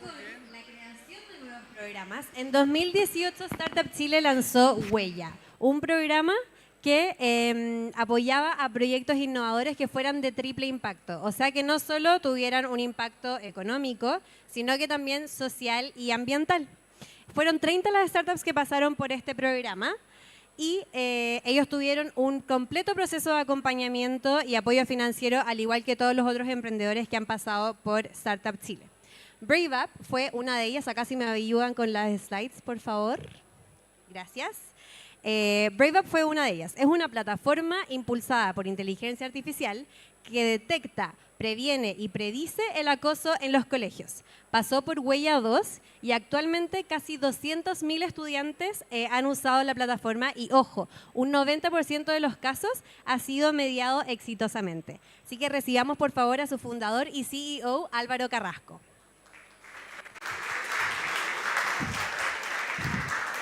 Hello, everyone. How are you? It's so crazy to see us so young. I mean, like 10 years doing the same stuff is crazy. But thank you very much to everyone to be here with me. Hello to all the people out there who is speaking. Thank you for everything you're doing there. And well, my name is Álvaro Carrasco. I'm the CEO and founder of Bayback. And in Bayback, we believe that every kid, every child deserves to feel safe at the school. Sadly, this is not happening. Today, globally, 65% of the students are victims of bullying. In every school in the world, we have decided that there is one professional inside of every school. That is the school counselor. The big problem of that professional is that they manage according like 800 students, each professional. Imagine that. No time, no data. You have to work with this, prevent this situation, detect that, and you don't have any tool to help you. I have been working on this more than 10 years, and with my co-founder and an amazing team of sociologists, psychologists, and tech guys, we launched Bayback. And only one software that prevents, predicts, and detect bullying and cyberbullying in just a few short steps. How it works? The students engage with the platform. They use the different features, sociograms, Bayback mode, different diagnoses. We use AI to collect all this data, and with graphic neural network, we can detect the victim of bullying, cyberbullying, who feels bad at the school, the outsider, the controversial student. But it's not just a snapshot. It's not just a picture of what's happening. After that, we recommend to the school and the teachers how to intervene, how to work in the classroom, how to work with their students. Remember, we're talking about coexistence. We're talking about well-being of the students. Today, almost 200,000 students have been using the platform. We have detected thousands of victims of bullying and cyberbullying. 9 out of 10 students have been mediated with these cases. And this is what we receive every single day. Since I started this year, I have felt horrible. I wish my life would change, even just a little. We're here for them. This is a B2B SaaS model. We sell directly to the schools, K-12 schools in different countries of Latin America with an annual subscription per student. You can work with one classroom or with all the schools, depending on you. Today, we have 124 schools paying in Chile, more than 50 schools paying our service outside of the country. We have an MRR of 48K. We have a margin close to the 70%, and we have positive EBITDA. We're scaling. We're a small team. We're using the money very well and very smart. And this is the most amazing part. Look at that school counselor. The sociometric report is impressive. Everyone is on fire with Bayback. The last headmaster told me, we can't manage the school coexisting. We can't manage the well-being of the students without Bayback, and that is what we're building here. The market is huge. We have thousands of schools around the globe. We're focused on Latin America and the US like a market. No one globally have fixed this problem, not even in the US, not even Latin America. We have a blue ocean waiting for us to actually solve this situation. We have been recognized with one of the most important edtech startups in the world, supported with the Startup Chile, our first accelerator, but also we were part of Startup Ventures and the Columbia University in New York City. Today, we're closing a round of 450K. We have amazing leaders of the round, like Mr. Pink VC, like Lucha VC, and amazing angel investors. And I'm here looking for that. Angel investors with tech experience, scaling business, who wants to be part of this. Because every investment that we make at the schools becomes totally relevant if they don't feel safe at the school. Thank you very much. Great pitch, Álvaro. Congratulations. Now, Nico, your question. Thank you, Álvaro, very much. When are you going to reach 1 million students, and what's stopping you from that? I think that is the sales cycle of the schools. It depends of the moment when you are there. They demo, then they pilot, then they make the decision. So it's so long. So that is like kind of slow for us to achieve that $1 million of revenue. Today we're a small team. We're just me and my co-founder selling. We don't have a marketing team, and we actually think that we need more help in that structure to scale in an easy way. We have distribution channels in the different countries, and we leverage on them. But we're sure that with $1 bigger team on sales, we can achieve that $1 million. And those schools are mainly private schools? Do you have any public schools? Outside of the Chile, they're only private schools. Inside of the country, we have public, charter, and also private schools. And why doesn't the Ministry of Education scale it up? Man, nationally? I don't know. You can maybe tell me about that. I actually don't know. I have idea. I don't have political relationship. I'm just an entrepreneur. I sell and I speak with schools every single day. I don't have the connections. Thank you. You can talk later, maybe. Okay. Maybe. You never know. You never know. Thank you, guys. Thank you. Appreciate it. Gracias, Álvaro. Oigan, a la gente que está parada, yo ya no voy a seguir retando ya, pero hay asientos disponibles. Nos queda estamos llegando al 2020, nos falta llegar hasta el 2025, así que se pueden sentar ahí. Aquí adelante hay sillas disponibles. Ya. Como les decía, estamos llegando al año 2020 y ahí lo único que podemos pensar es en la pandemia del coronavirus, que nos obligó a cerrar las fronteras y a quedarnos en nuestras casas. Entonces nosotros, como teníamos un programa que era de traer a emprendedores y reunirlos acá en Chile, significó un desafío gigantesco, pero no nos detuvo.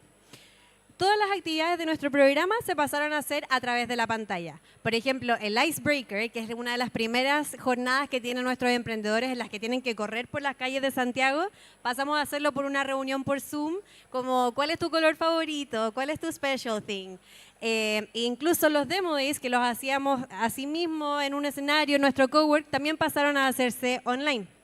Y en honor a eso, como estamos honrando cada capítulo de nuestra historia, la próxima participación que tenemos acá de una emprendedora va a ser de manera online, porque tenemos a María Han, que es una emprendedora polaca instalada en Suiza que fundó Nutrix, startup que permite monitorear en tiempo real el estrés, el sueño y la salud metabólica, redefiniendo la forma en que las personas gestionan las enfermedades y su salud y su estilo de vida. Así que escuchemos un mensaje que nos dejó María y luego pasamos al pitch, ¿ok? Hola Startup Chile, my name is Maria Han and I'm the founder of Nutrix, a Swiss digital health startup empowering preventive healthcare through innovation. We are a proud alumni of Startup Chile, and I want to thank you for your early support for female founders. It was an important part of our journey, and we are very grateful. Today, we are happy to give back and create a positive impact on healthcare in Chile through our technology and partnerships. Congratulations on your 15th anniversary. And thank you for creating a global community of change makers. Un abrazo desde Suiza. María, por su salud, que yo aquí aprovecho de contarles. María no solo es alumni de Startup Chile, sino que también será parte de nuestra próxima generación Big 10 a partir de septiembre. Así que pronto la tendremos acá en persona, ¿ok? Y ahora ya pasando al pitch de Nutrix, escucharemos a su Chief of Staff, Omar Ortiz. Muy fuerte el aplauso.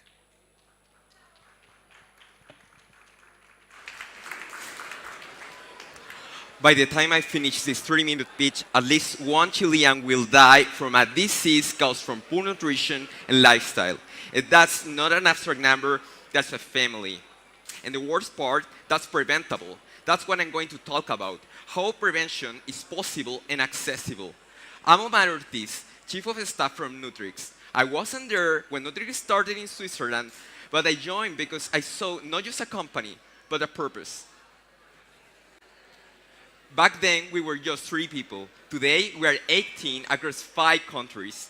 We have built a regional team, expanded our operations across Latin America, and launched new programs.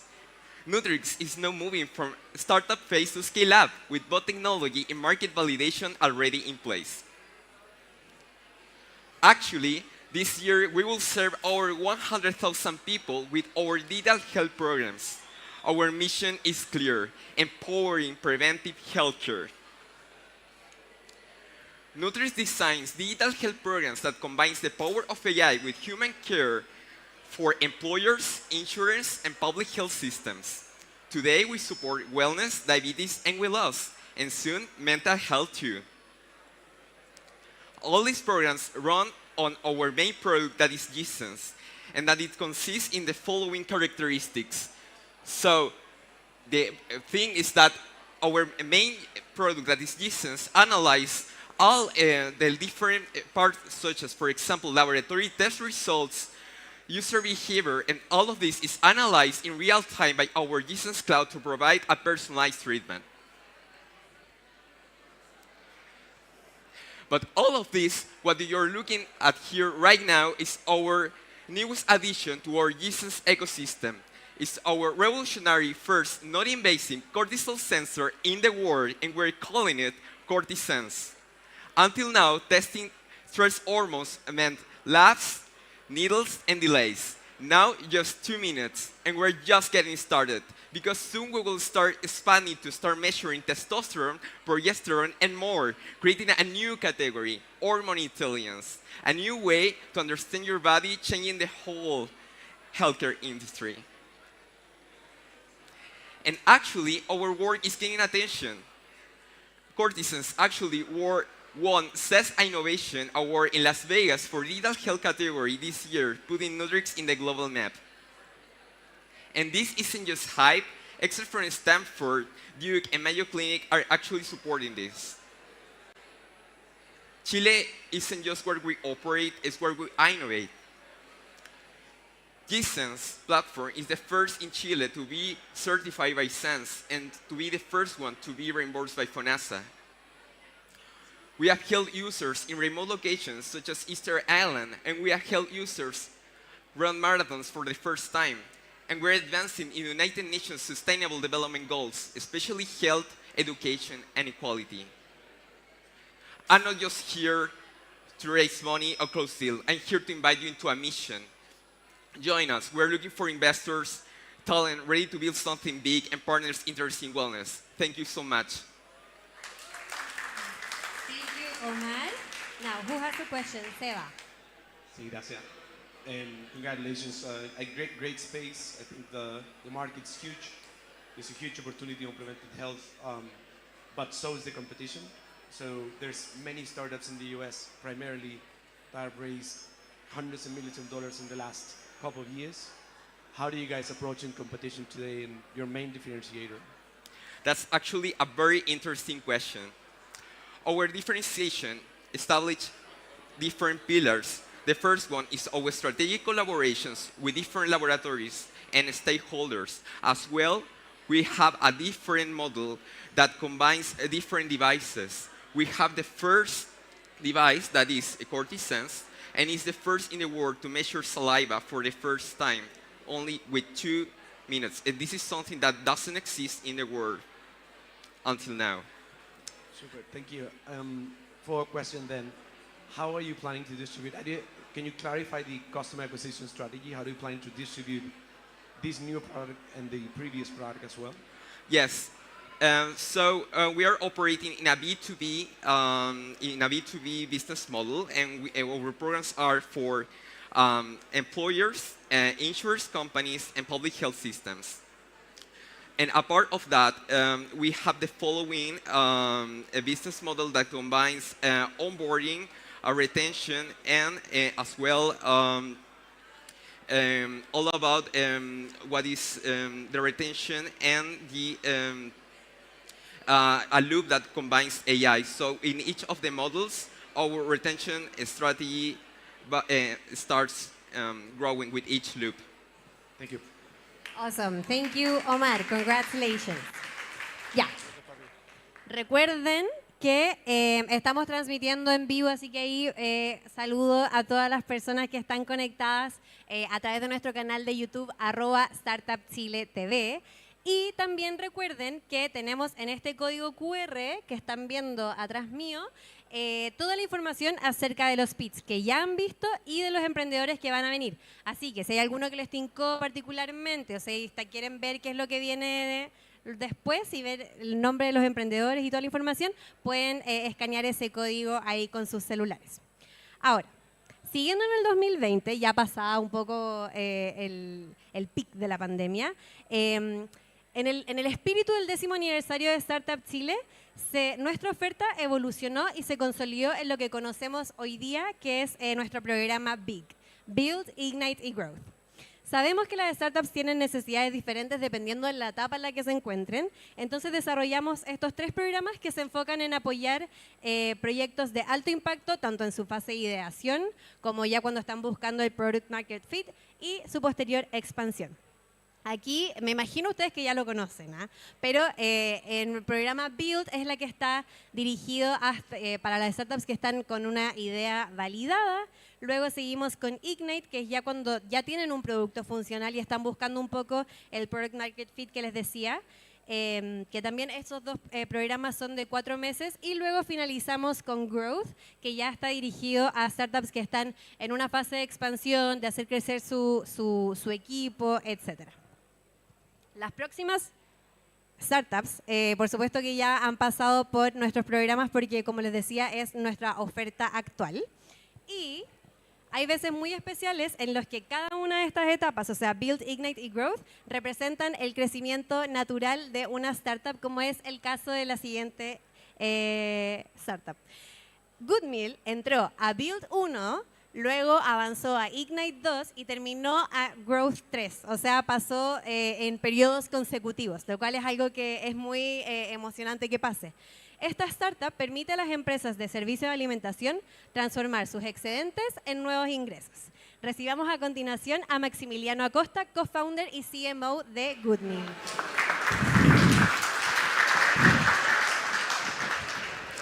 Thank you. So, hi everyone, my name is Max, and I'm... ¿Se escucha? ¿Aló? Yes. So, I am Max, the co-founder and CMO of Goodmeal, where we are transforming surplus food into value. So, why surplus? Each year, we are wasting more than 30% of all the food that we produce, and that has a huge impact in our planet. First of all, it is a lot of food. More than 1,300 million tons of food we waste each year. But it's not only that. That represents 10% of total greenhouse gas emissions each year. When it comes to waste, it's not only the environment that suffers, but it also has an economic impact. Each year, food waste generates more than $1 billion in financial losses. In Latin America, it's the second biggest contributor with 12% of that, or the equivalent of $115 million. So that's why we created Goodmeal, to reduce food waste and build a better world by making this surplus available for everyone. But how does it work? Through a marketplace that is an app, businesses can transform the surplus into new income. Consumers can purchase these goods with significant discounts, and because of this, we generate less waste and also a happier planet. How do we make money? We charge a commission on every transaction that goes through our app.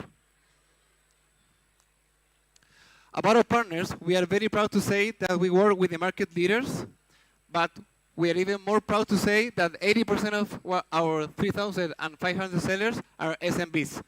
We are working with them, helping them to get more sales and new clients for their businesses with our model. Also, we are very excited about the community that we have built, that is more than 2.5 million users that are saving money and making a real impact with every purchase they made through our app. In the past 4 years, we have consistently been growing, and now we can also say in a financial and healthy way, because this year we reached break-even, more than $30 million in sales, and also we just launched operations in Colombia. Thank you. What about the impact? With this, we rescued more than 4 million kilograms of food, and that's the equivalent of more than 11 million kilograms of CO2. To put that into perspective, that is the same as leaving your TV on for more than 932 years. It's crazy. This is part of the team that's made this possible. We are very proud to say that we were the first startup to go through the 3 stages of the Big 3 program, and also we were part of the scale-up by Endeavor last year. So join the food revolution. Thank you. Awesome. Thank you, Max. Fun fact, at the Startup Chile offices, we love good meal. We sometimes we see the alert and we're like, oh, okay, let's go. Okay, Seba, a question. Thank you for the pitch and congratulations. I have two questions. The first one, super pragmatic. When you're talking about the sales, you're talking about the sales that your partners are doing or the money that you are making? Partners. Okay, perfect. And secondly, what's your growth strategy? I saw that you're opening Colombia, you're focusing in Latin American region, you want to go global. What's your vision there? Right now, we know that we can double our size here in Chile, so we're focusing both. Here in Chile, we can still grow, and we just launched Colombia. And the way to do that is through our partners that are international, such as Starbucks, Dunkin', that we work with them here, start operations with them in those countries. Last question. How is the competition here in Latin America? We see this kind of solution in the US. There are tons of them in Europe as well. But here in Latin America, what's the landscape here?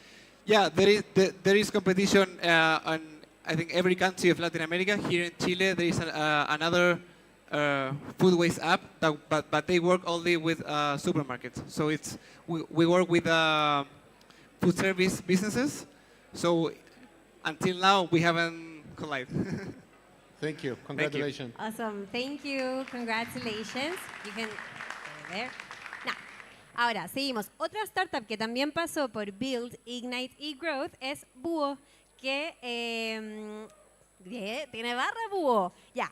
Su tecnología aborda deficiencias críticas en el sistema de salud y permite a las familias ahorrar tiempo y dinero a la vez que mejora la adherencia a los tratamientos. Ya han completado más de 80.000 encargos en todo Chile. Así que ahora recibamos con un fuerte aplauso a Ricardo Susaeta, CEO y co-founder de Búho. Hello. Is it? Okay, perfect. Well, first of all, thank you very much for being here. We're very proud and honored to be celebrating with you this 15th anniversary. Life is complicated. Life is expensive, and it's way too short for us to be worried about our healthcare. Unfortunately, access to medications reflect these three characteristics. People are overwhelmed by the amount of information they receive. Prices can vary up to 900% for the same medicine in different pharmacies, and we spend many hours traveling and waiting in lines. This was our reality back in 2021 when we were in charge of buying the medicine for our grandparents instead of spending quality time with them. And we were not alone. 53% of Chilean households buy their medicine every month. And in Latin America, this issue is growing fast and full of frictions. And that is why we created Búho, a startup focused on developing innovative solutions to improve access to medications and enhance people's well-being. And our first solution is buochile.com. And to be clear, we're not a pharmacy, we're not a price comparison website, and we're not just another marketplace. We are the first optimized medication delivery platform. But what does that mean? It means that patients have to go inside our website and only choose which products they want to buy. That's it.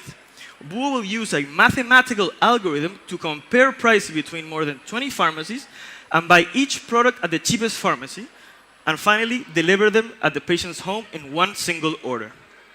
Since we launched, we have transformed into the #1 platform with most pharmacies in Chile, and we're offering unmatched variety of over 18,000 different products. With our algorithm, we save in average 35%, and thanks to our nationwide logistics, we have delivered more than 80,000 orders. But we didn't stop there. We created a smart delivery program for pharmacies in the public hospitals and primary care centers, in which we integrate with their IT systems, we contact patients with AI tools, we upload orders into their management service, and at the end, we coordinate an efficient logistics for the patient. This project has been selected by Transforma Salud of Corfo because of the potential it has to expand and the impact it has in our country, and now we're running a pilot program with Hospital La Florida. Driven by a founders team that are experts in operations, strategy, and technology, and backed by mentors that have vast experience in public health, finance, and business, business strategy, we have had an exponential growth since we started. With Startups Chile's full support throughout the 3 programs, we have had national recognition in innovation, health, technology, and social impact. And with our growth, we have surpassed $1.2 million in sales this first semester.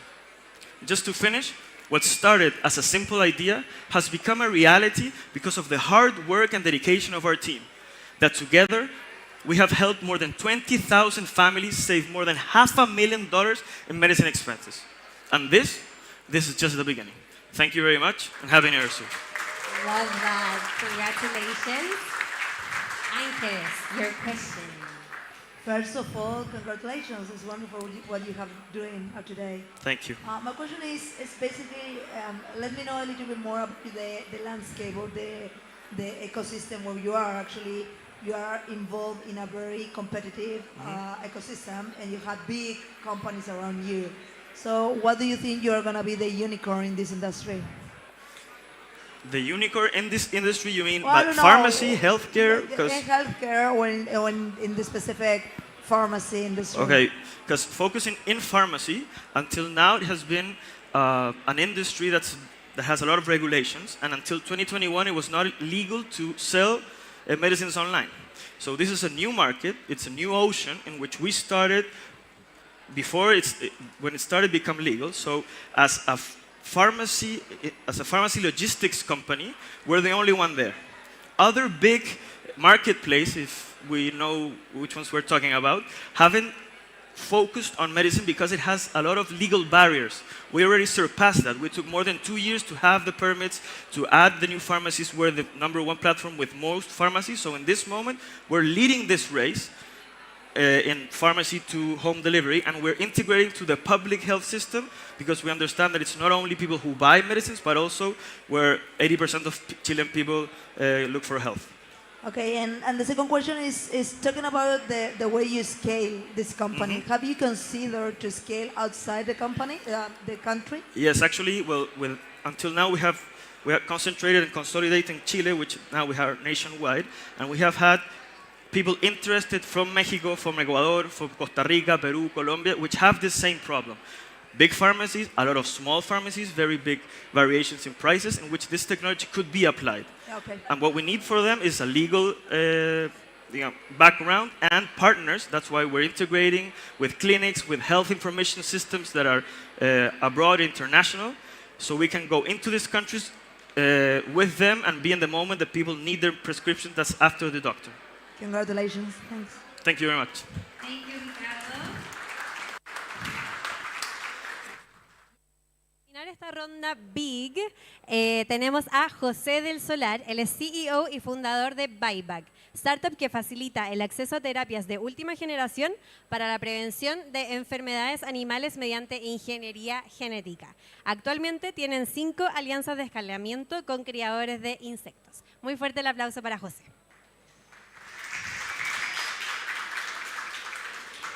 Hello everyone, my name is José Solar. I am a co-founder and CEO of Bayback. We've been working to make animal therapies more affordable because in the meat industry, it's still cheaper to kill a sick animal than treat it. Animal diseases cause over $350 billion in losses every year. And while AI has accelerated the discovery of biological treatments, high production costs limit their use in animal farming. At Bayback, we developed Bayback Synthetics, a technology that uses genetically modified insects to produce therapeutic ingredients delivered through animal feed. Simplify administration, because let's be honest, it's not easy to vaccinate a chicken or a fish. Our solution is up to 100 times cheaper to produce compared to precision fermentation, because it doesn't require bioreactors or purification systems, and use agri-food byproduct as a feedstock. We use insect breeding infrastructure to scale up, which is 20 times more abundant in the world compared to bioreactors, making our technology the only one capable of meeting the industry price and volumes need. Now we are piloting with Almar, the 3rd largest shrimp producer in Ecuador, facing a 50% of survival against the white spot virus. With our technology, we can increase that to 90%, unlocking a $300 million in potential revenue for Almar and $35 million for Bayback. We also have the capacity to manufacture custom therapies for animal health and nutrition companies. We secured 3 letters of interest with leading global companies, and now we are negotiating on pilot programs. In just 2.5 years, we set up an R&D center in Coquimbo, Chile. We're building a team of 13 experts and develop and validate our biomanufacturing platform with 3 different therapeutics now in animal testing stage. We project 200 million in sales in the next 5 years based on the pilot with Almar and 3 letters of interest in the salmon industry. And if we include a veterinary pharmaceutical partner, we can double this value. Now we are raising $2 million rounds. 50% is commitment for new and previous investors to convert these pilots into commercial contract in the next 24 months. And this is possible because at Bayback team, we are 4 co-founders who combine experience in biotechnology, business development, and management. Who you see, we have the plan, the team, and determination to change the system, and we invite you to join us in building a world where animal health helps defeat the planet. Thank you. Thank you, Jose. Now, Javi, your question. Thank you, Jose, for your presentation. Amazing advances. I would like to know a little bit more about your next steps, because you mentioned you're raising this round. Is it in Chile? Are you planning to scale the solution to other markets? Could you tell us a little bit about that? We have 2 objectives in the next months. The first is advancing the pilot with Almar in Ecuador. We need to scale up our production to send them biotherapeutic ingredients to prove in their facilities. These have 2 stages. The first is in a R&D center, and the second is in the production scale-up. And also, you have something in the US, right? Because you have Atento Capital supporting. Atento invest in Bayback. We have a commercial office in US, and this place we talk with different veterinary pharmaceutical companies to obtain these partnerships in the next months. Perfect. Thank you. Awesome. Thank you very much. Now, con la reestructuración de nuestros programas y cuando llegamos al programa Big, por supuesto que TSF, la que era con foco femenino, quedó atrás. Pero buscamos otra forma de abordar el desafío de la brecha de género en el ecosistema de innovación, en el que solo el 14% de los CEOs de startups en Latinoamérica son mujeres. Esto lo hicimos porque sabemos que las startups que incluyen emprendedoras en su equipo fundador generan mayor retorno y tienen mayores ingresos. Y además tienen mejores tasas de supervivencia que aquellas donde no hay presencia femenina, según nuestra propia encuesta anual. Eso. Entonces, frente a esto, en 2020 también lanzamos el Female Founder Factor, una iniciativa que entrega apoyo especial a las emprendedoras que entran a nuestro programa de aceleración. Entre sus compromisos considera que al menos el 50% de las seleccionadas para Build van a ser startups lideradas por mujeres, y también, tanto en Ignite como en Growth, las mujeres van a recibir un mayor porcentaje de cofinanciamiento en comparación con aquellas lideradas por los hombres. Más allá de esos beneficios como más numéricos, el Female Founder Factor es un compromiso por generar espacios de mayor participación y colaboración femenina dentro de nuestro programa, tanto en las mentorías como en las academias, incluso en instancias de encuentro y de networking que generamos solo para ellas, porque queremos poder construir una red de talento femenino en todas las áreas que están involucradas en este ecosistema de innovación.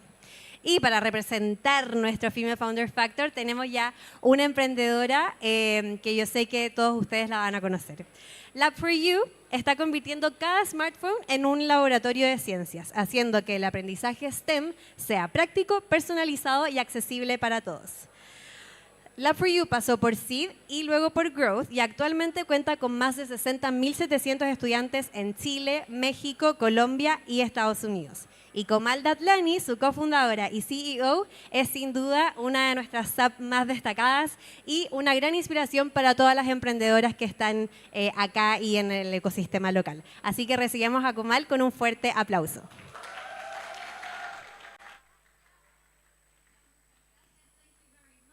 Such an honor to be here in the 15-year celebration with startups that I admire, with founders that I admire enormously. For those who don't know me, my name is Komal Datlani, CEO and co-founder at Lab4U, where we are building and skilling the future of the STEM workforce. STEM for its English, science, technology, engineering, and mathematics. We know today that industries lack talent for STEM.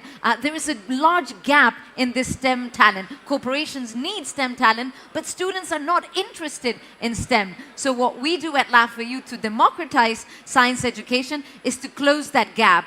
We also know that 75% of the jobs of the future will be related to STEM, but very few students are interested in STEM, and forget women, very few women in STEM. So what we're doing is making science fun and engaging by transforming smartphones and tablets into complete science labs. We leverage built-in sensors and AI to make science engaging through experiments using the built-in sensors. Here you can see how students are actually experimenting hands-on, where they're running experiments with the accelerometer, the gyroscope. They're calculating the concentration of a colored solution using our patented technology to analyze a chemical sample. They're analyzing distance, displacement. And with AI, we've been contextualizing all our labs for different industries: mining, energy, pharma. So this can even be used in technical education and in universities for each STEM career. And in that way, students have a lab in their pocket,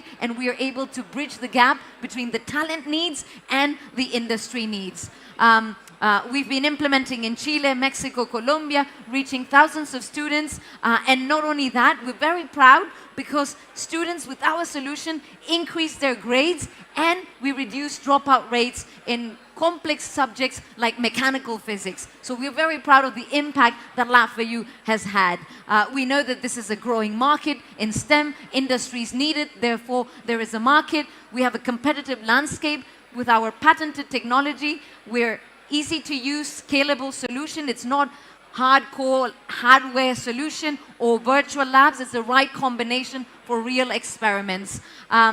What I'm most proud of is our team that today is making Lab4U possible, reaching thousands of students and impacting Chile, Mexico, Colombia, and even the world. We invite everyone to join the future of the workforce in STEM. Thank you very much. It's been such an honor to be here with all of you today. Thank you, Comal. An amazing pitch. Now, Nico. Comal, so good to see you. It's been amazing what you've achieved over the years. What's your 5-year goal, dream, and what's the main challenge in front of you to reach that? Our 5-year goal dream, our big, hairy, audacious goal, is to reach 1 million students. We know for a fact that students who run more than 3 experiments with Lab4U increase their interest to pursue a STEM-related career. And if these students can enter the STEM industries, we know that we can close that talent gap.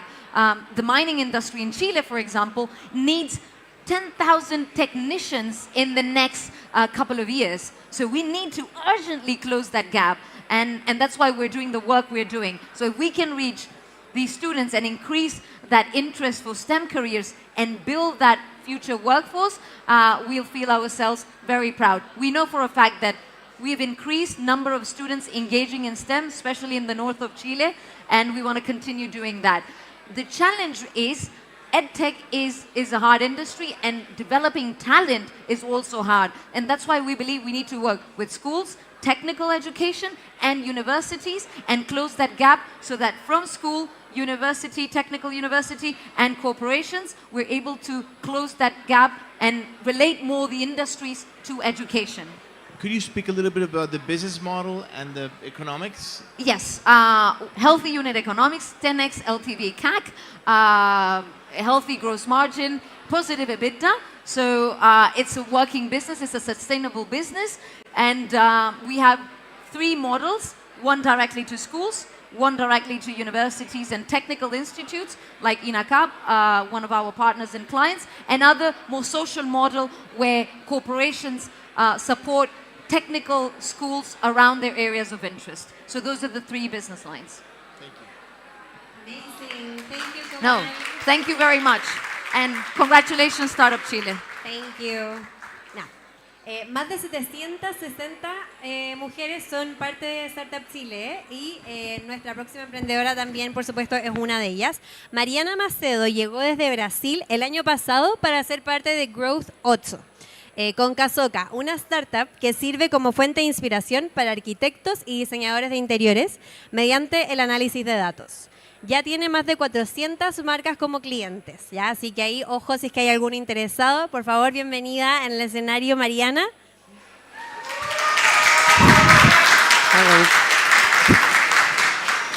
Hello everyone, I'm Mariana. I'm an architect, a Brazilian architect and founder of Kazoka. So let's suppose you are my client. You hire me to create your new home. For that, I need to choose the right chair, the right table, the lighting, and every other product that I need to put inside your project.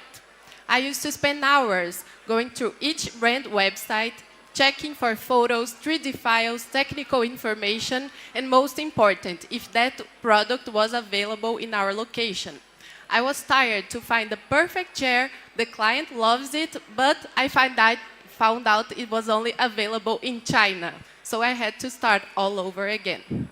So that's why I created Kazoka, a platform with everything an architect needs to create their projects. So we take information from hundreds of sources and put that in a very simple, uniform, and updated way. And those same sources of information, they are also our clients. They are brands and stores that pays us a subscription to be inside Kazoka. And they do that because they really need those architects and they need to do marketing campaigns for them since they are a very important revenue stream, sometimes representing more than 80% of their sales. So we could do that only because we became the top of mind work tool in Brazil with more than 340,000 subscribed users, half of it being active ones, monthly active ones. So today we can say every architect in Brazil knows Kazoka. And in our solution, we allow brands not only to reach architects, but also get data from those users. So we can predict marketing trends, like, for example, if architects in Brazil are more into round or square tables, so we can help them to have to decision better their next campaigns. So this year, we will reach $500,000 as annual recurring revenue with around 500 clients among the best brands in the world. The founding team, we are a very complementary skills and we have a great background and we were bootstrapped since the beginning. And today we have more than 40 people in our team.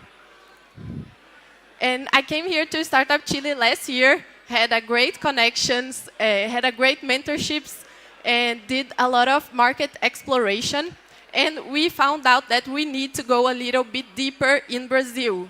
We need to track sales. When we do that, we will be stronger if we do that, we will be we will be stronger to expand to all Latin America, and Chile will be the first country since I decided to move here with my family. So if you are interested in having access to the biggest database of architects in Brazil, let's get in touch. Thank you. Thank you, Mariana. Seba, your question. Thank you. Very, very interesting. I've been through the problem, so I kind of see that. How do you? So you said you work with brands, and you give revenue to those brands as well. How do you keep that content updated? Yeah, those brands, they send us the updates all the time. So we get information from them because they are also our clients. So they pay us to put information online. So they are very interested in that information is also updated. So they send us and we are constantly updating it. Super. You said that you had like 300,000 users. Can you break through users, active users and clients who's paying at the end? Yeah, those users, they are architects. So we have 170 monthly active ones, and daily actives, it's more like 50,000. And yeah, so the brands, they pay us to be inside to put the products, but yeah, and then the architects, they are actually using it every day. Awesome. Thank you, Thank you. Mariana. Ya, quedan los 3 últimos pitch, chicos, de esta larga celebración de los 15 años de Startup Chile. Les recuerdo que hay sillas vacías por si se quieren sentar. Ya. Y una vez que lanzamos Growth, que es la tercera parte de este programa Big, fue para seguir potenciando el apoyo que ya estábamos entregando a startups en una etapa más avanzada desde Scale. En los que ya están acelerando y llegando a otros mercados y creciendo en equipo. A continuación tenemos a Instacrops, que pasó por ambos programas. Pasó por Scale 4 y luego por Growth 1. Ellos utilizan inteligencia artificial y sensores para automatizar las decisiones agrícolas y maximizar la rentabilidad de los cultivos. Actualmente tienen más de 5.000 sensores desplegados en 7 países de Latinoamérica. Recibamos con un fuerte aplauso a su CEO y fundador, Mario Bustamante. Gracias. ¿Se escucha bien? ¿Está bien? Ok, super. I'm the CEO and founder of Instacrops. I think you may know that there is a lot of food that is wasted year over year. 400 billion of food is wasted all the time. So in Instacrops, we fix this because we create the first and most powerful operating system for farmers. So imagine that you have some kind of agronomist in your pocket, so you can... Okay, ahí. ¿Voy de nuevo? No. Okay, so Instacrops is a kind of an operating system, as I mentioned before, in your pocket. So far, we have been working with more than 260 customers in Latin America in 7 countries. So imagine for a second that you are a cherry producer. So we put IoT sensors on fields. So this raw data, hour per hour, day per day, are feeding this platform. So red is bad and green is good. So it's a simple dashboard that any farmer understands.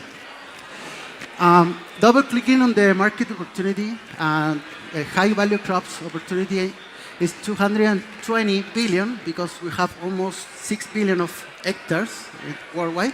But we have a strong focus on the Latin American market in Mexico, Colombia, Chile, and Peru. We have very good traction numbers. We raised more than 5.5 million so far. We are running 120,000 hectares in these 7 countries and also deployed more than 5,000 sensors. But this is what I like the most. We have been saving a lot of water. 80 billion liters in water in irrigation we have been saving so far for 250 customers, more or less. Imagine that you have sensors and raw data from this soil moisture, temperature, rain, and many other parameters, minute over minute. So we have a strong database. So what should we do with that tons of data? Obviously, we are creating AI agents because this is the agentic era. So we built the first AI agent that we call Instacrops. That is a kind of ChatGPT for farmers. So this is literally speaking with your plants and your sensors. So you can exactly know how much water do you need and your plants need for irrigation. In a simple business model, so this is so scalable because if you're a farmer and you already have sensors installed, we can put this layer of knowledge for any farmer in any pocket at any minute of decision-making process. So in different pricing models, which is so scalable. This is a huge milestone that we are very proud because we do this with only 15 people in my team. We're backed by Y Combinator. We were the first agtech company entering this program from Latin America. We are also backed by SVG Ventures, which is the most active investor in the space from Silicon Valley. And also of the Google for Startup Climate Change badge. And about the impact, imagine that we are saving lives for many farmers because there is a lot of problems day per day doing food. So we are giving this layer of knowledge and communication between farmers and the fields. So this is kind of mind-blowing. On average, we save 30% on water. We increase the productivity, so it's more money in the pocket of the farmer. And we reduce operational costs up to 20%. So my invitation is to join this revolution for agriculture, which is the less industry with technology. So Instacrops can fix this. Thank you. You can stay here for your question. Don't forget. Seba, your question. Mario, congratulations. Good to see you on the stage. You have been up there for quite a long time. So congratulations again for all the improvement and everything that you have achieved. I think the question that I have is what's going to happen in the next couple of years for you? What's the next biggest step for you? You already said agents, perfect, but that's already changing super fast. Yeah. So what's the next plan about that? I think we are taking advantage of I think the biggest asset that we have is this very large amount of data. So imagine that you have thousands of sensors and you know how the farmer is irrigating, how about the fertilizer uses, the illnesses, and many other parameters. So the next stage, or maybe the next revolution in agriculture is how we can take advantage of this raw data that we have and become this AI agentic era. And we are running 2 pilots with 2 new flavors or new services. And we're creating revenue of this because farmer doesn't need the cheaper sensor or more raw data in a screen because we have many of those. The next stage is how we can make this AI agent era for the farmers. Yes. And last but not least, and how are you transforming your company into that? It's very tough. It's very tough because we were a hardware company, and doing hardware is very hard. It's capital intensive, working capital, and a lot of challenges. But today we are more focused on this data and how we can improve the process, doing software, more focused with laser focus on that way. So yeah, we are not longer doing hardware for that. Yeah. All right. That's it. Thank you, Mario. Congratulations. Buenísimo. Muchas gracias, Mario. Ahora sí puedes bajar.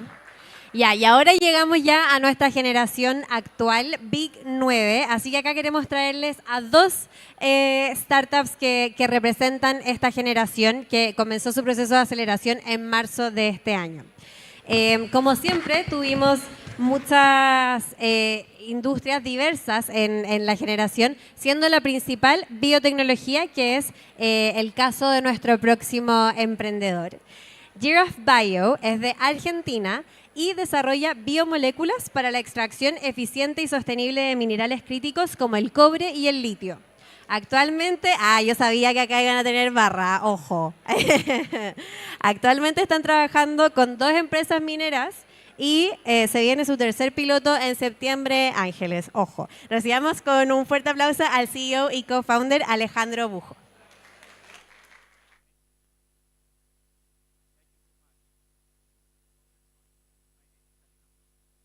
The CEO of Giraffe Bio, where we are developing novel biomolecules for extracting critical minerals.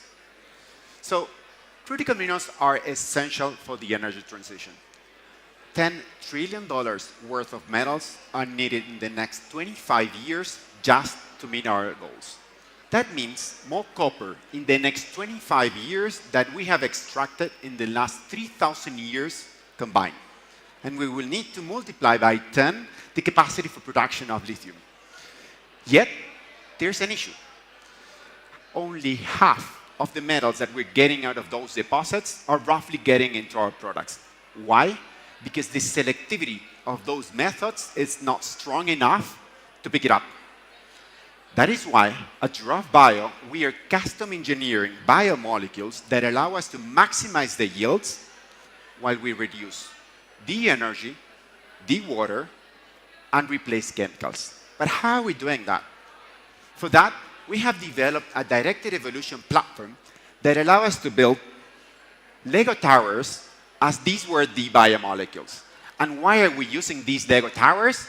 Because we are interested in measuring how every single sequence is sticking to a specific mineralogy. That is why we are being able to deliver a specific biomolecule for every single mine. This is how it looks at scale. Essentially, these biomolecules are acting as highly precise magnets sticking to the specific mineral of interest. And leveraging the existing capex and infrastructure, we're able to replace the chemicals. Chile, it's a powerhouse for copper. Roughly 25% of the global production, it is coming from this country. And that's only going to accelerate in the next 5 years. Therefore, we are present in Chile, and we're ramping up our production, as the introduction was saying, with our third pilot. But there's a reason for that, because this country produces so much copper that it accounts for 15% of the GDP and roughly 60% of the exports. Yet, there's a space for improvement. Why? Because it also consumes 15% of the energy grinding these minerals and up to 5% of the freshwater reserves. We have assembled a great team. I used to call myself the non-PhD because these are the guys who are doing the magic. My co-founder, who's in the room as well, he's a PhD in biotechnology postdoc from Yale. And we have been lucky enough to attract very strong minds from Chile, such as Willy Krach, former undersecretary for mining in Chile, as well as he doubles as a PhD in mineral processing. So we are working ourselves as much as we can to deliver the next 18 months. Roughly this month, we are going for our 1.5-year anniversary. That means that we went from an idea to selling paid pilots in 10 months. And we are talking about mining, a very tough industry to break into. We are now scaling those pilots from 10 kilo samples to 100, 10x. And we are being very lucky to get accompanied by very strong investors and partners all the way. From Indie Bio to Air Capital, Startup Chile, we got a grant from Colombia, and we're just getting started. So if you're interested in shaping a future of critical minerals, let's connect. Thank you. Thank you, Alejandro. Ángeles, justo, your question. Thank you so much, Alejandro. It's very nice to meet you. I'm Ángeles Roma. I'm in charge of SQM Lithium Ventures, which is the corporate venture capital of SQM. So my question is, you have been working with copper. Are you already working with lithium? Have you proved this in lithium as well? We started the company in lithium. Actually, we connected. In Argentina or in Chile? We started doing it in the US. We demonstrated that we could deliver biomolecules that absorb lithium ions in columns with a 99% efficiency. And we were talking to many lithium miners, including SQM, but the prices tanked so much that we pivot, because that's what a startup does. And in less than 2 weeks, we went from lithium to copper. And then we sold the pilots. Okay, you know, there are so many companies similar like you, or trying to prove exactly the same. So what do you think is your difference about that? Our ability to program the biology. Because when we compare ourselves, for the case of lithium, we are producing a specific biomolecule that we can code, because biology can be coded instead of chemicals that you cannot. In essence, what we are doing is a data company that allows us to build these biomolecular interaction data sets between the molecules and the specific substrates. Call them lithium, call them copper, call them gold. This is a platform company, rare earth elements. That is where we are going now. Well, I have 100 questions, but the last one is, you raised $1.2 million. What is your runway now? So we got over a year of runway in the bank. We are extremely cash efficient. We've got enough grants also to supply our burn. We're probably going to be opening around in the next Q1 of 2026 to speed up but we want to do it at the right time with the right inflection conditions, such as getting a repurchase of a mining major. I'm not sure if I mentioned that we're working with mining majors, and if you rank them top, it would be very high. Congratulations. Thank you so much. Thank you. After this. Talk later, you guys. Ya, chicos, llegamos a la última startup de este Demo Day. ¡Yay! ¡Ay, no puede ser! Gracias, gracias, gracias. Que si no me van a asustar a nuestra siguiente emprendedora. Ya, el último fun fact que les tengo sobre Big 9 es que volvimos a tener un 50% de extranjeros, algo que no teníamos desde la pandemia y algo que nos hace muy felices porque siempre queremos mantener ahí la presencia de extranjeros. Bien, gracias, chicos.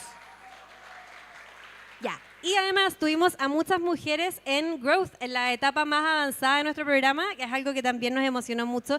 Y la próxima y última emprendedora que les traemos representa ambas cosas. Ella es emprendedora, obviamente, y además es de Argentina. Luciana Gasser es CEO y cofundadora de Cheers. Esta startup que tiene headquarters en Reino Unido ayuda a pymes a optimizar la creación, negociación y gestión de contratos. Y ojo, acá, datito, 50% de sus contratos queda firmado dentro de las primeras 24 horas. O sea, qué ganas. Ya, recibamos por favor con el aplauso más fuerte, ya que es la última, a Luciana, por favor, adelante. Well, hello everyone. Sorry, we are going about legal tech, so I hope you have still some energy on your hair.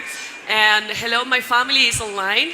And also, I would like to introduce myself. I'm Luciana Gasser, CEO and co-founder of Cheers, and we are about to talk about a smart contract platform. But we are a first of its kind contract ops. Similar to legal ops, we take care of 80% of routine, standard, and operational contracts of any industry in doing business. So we go beyond CLM or solutions like DocuSign or WebDocs to centralize the documents or get the signature of these documents. So the typical problem we hear from our clients is they feel stressed, overwhelmed and confused on how to create contracts, when to sign it, or even worse, where is the last contract being signed and what we agreed to. So we thought this shouldn't be this way because all companies has policies, playbooks, and standard terms they are happy to agree with. And so if everything is already set, why we don't just automate this and use data to improve and optimize this process over the time? So in terms of the product overview, of course, we take care of the electronic signatures, centralized repository, but also we take care of the data that is within these contracts to optimize this process. So you don't need to hire an entire team to analyze, optimize, and work on the new regulations to make this work for your whole team, and especially provide the business with a self-service solution platform and the legal team the support they need when they need to gain control and visibility for this operational side of the business that is crucial for any company to scale. So normally we work with sales, procurement, and legal. So for the first two, we take care of the operational team and provide the business with this self-service, ready-to-go, pre-made templates that normally connect with their favorite tools like CRMs, WhatsApp, project management. So this process is already done for them in few seconds or even minutes through a simple click. For the other part, the legal team, we provide traceability and control. And if they don't have a legal team, we provide support, of course, using AI and technology to make this process super efficient. As it's been said, we were born in UK, but we noticed that Latin America has a huge need for digital transformation. And most of the companies still have their back office doing manual work, which is super inefficient and needs to have a change. And of course, I'm from Argentina, and for me it was a pleasure to bring our baby home. And of course, very happy and pretty much focused in Chile, Colombia, and Mexico, where these 3 markets are our main focus at this time. So for the alternative solutions, many of you might know DocuSign, where you need to create a PDF, upload it, get it signed, then download it, organize it, etc., etc. So we provide a solution that makes it all in a simple, affordable, and scalable way. So you get the contract signed over seconds or even minutes. And in the same day, you can find this contract is been signed 3-5 years ago, and so on. We have plans from electronic signatures to firma electrónica avanzada, all the way up to our clients as they scale. So I'd like to invite you, if you are part of an organization that wants to work in digital transformation, to join us. We are a small team with big ideas, so thank you so much for being here. They are there. And there is a code if you want to get in touch with us, either if you are a potential client, a potential investor, or even a partner. We are already working with few partners at Startup Chile. And last, I know I ran out of time, I want to thank to the sub staff, Corfo, the team to make this possible, and of course my family and friends to make me feel super home when I'm Chile. Thank you. Oh, love that. Hi family, how are you? Javiera, the last question. Thank you, Luciana, for your presentation. I was wondering about your strategy to acquire clients and how it's some of them go from one business plan to another. How are you acquiring your clients? Yes, so last year we went to 1 to 10 clients strategy, working with referrals and direct outbound, and this year we're working in the second stage, the 10 to 100. We are getting there, and we are working with a more automated way for the outbound and inbound, doing PR campaigns and Google. And of course, we still are with working with CVCs, with proof of concept and partners to do what is known as the effect of network. As every contract is sent on Cheers, is also a lead for us. So we have a system in place to make this more efficient and scalable. Perfect, thank you. Thank you. Thank you, Luciana. You can come down. Thank you. Y ya, chicos, terminamos con los 15 pitch. Muchas gracias y felicidades a los 15 emprendedores que nos acompañaron, emprendedores de Chile, de Suiza, de Rusia, de Brasil y de Argentina. Ahora nuestro jurado tiene la difícil misión de elegir a nuestros 3 ganadores, pero nuevamente queremos agradecer a todos ustedes quienes participaron, a todos quienes nos acompañaron en silencio, porque esto en verdad es algo muy emocionante para nosotros, ver esos videos, ver esas fotos, muestra un poco todo el recorrido que hemos querido hacer. Así que ahora tienen media hora para conversar, para comer, para hacer todo lo que quieran y volvemos en media hora para saber quiénes son los grandes ganadores de estos Demo Day de los 15 años.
Estamos volviendo, chicos.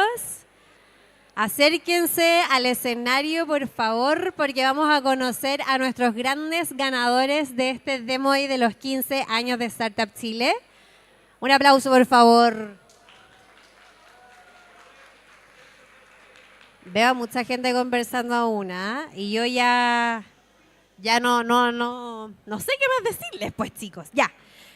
Bueno, cumplir 15 años es un hito que de verdad nos llena de orgullo, como lo hemos venido diciendo y celebrando durante todo este Demo Day. No solo a quienes somos parte hoy día de Startup Chile, sino que también porque se da esto, se da que en este espacio haya emprendedores que pasaron hace años y por varias generaciones por nuestro programa y se siguen sintiendo parte, e incluso ex miembros del substaff que ya saludamos anteriormente. Así que agradecemos de verdad la presencia de todos ustedes.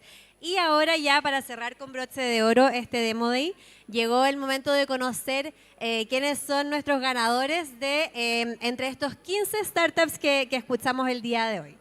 Así que recordemos cuáles son los premios. Recordemos cuáles son los premios, por favor. Tenemos The Most Innovative, luego The Most Investable, The Best Startup y escuché por ahí que agregamos uno nuevo, ¿ok? Pero ahí ya vamos a saber cuál es. Así que primero, para presentar The Most Innovative, Sebastián, ven acá al escenario para contarnos quién es. Así de una, tiro el nombre nomás. ¿En English o Spanish? En español, ya. No fue una decisión fácil, hubo mucho emprendimiento muy bueno, muchos que tienen una tecnología que han desarrollado que no solamente genera dinero, tracción, impacto, sino que también ha generado patentes y ha generado tecnología que hemos podido exportar desde acá hacia el mundo. Entonces, para mí es un tremendo honor invitar acá al escenario a Bifides.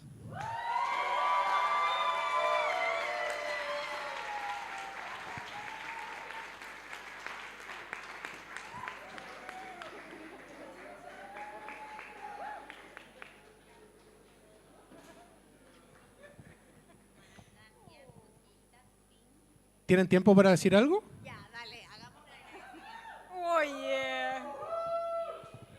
Bueno, sexy bitches. Bueno, muchas gracias. De verdad me necesitaba. I really needed this, so thank you very much. It was really complicated year, but like which one was not? Like, when was the last year we saw like, hey, it was easy, I enjoy it? Never. But this one really feels like really complicated, but this cheer me up. Thank you very much. Muchas gracias a ambos. Muchas gracias, chicos. Ahí se me olvidó decir que los ganadores de este Demo Day van a tener una participación especial en nuestra memoria de los 15 años. Así que ahí van a quedar en la historia para futuras generaciones que sigan celebrando nuestros aniversarios. Y además estarán participando en el programa de Banco BCI en Radio Infinita. Ahora, continuamos con el premio The Most Investable, que recuerden que es el que puede acaparar más atención de los inversionistas. Así que aquí, sóplame, Seba, tú venías aquí a anunciar nuestro ganador. Gracias. Palabras rápido, yo creo que todos buscamos, y Startup Chile como objetivo principal tiene buscar esos como diamantes en bruto, ¿no? Que desde en etapas muy tempranas tratamos de encontrarlos y que después puedan crecer y que puedan levantar inversión y crezcan mucho más allá de de los mercados locales. Así que esa era un poco la idea de esto, era como no desmerecer el trabajo de compañías que llevan años, ¿no? Y algunas incluso décadas trabajando en esto, y darle la oportunidad a aquellos que están recién empezando y tienen un poquito de tiempo en el mercado, pero están haciendo cosas súper interesantes, ¿no? Así que yo creo que ese fue un poco la evaluación que hicimos todos los jueces. Todos lo hicieron increíble. Si yo tuviera una chequera infinita, le pondría dinero a todos. pero no, así que voy a llamar al escenario al seleccionado de The Most Investable, Giraffe Bio.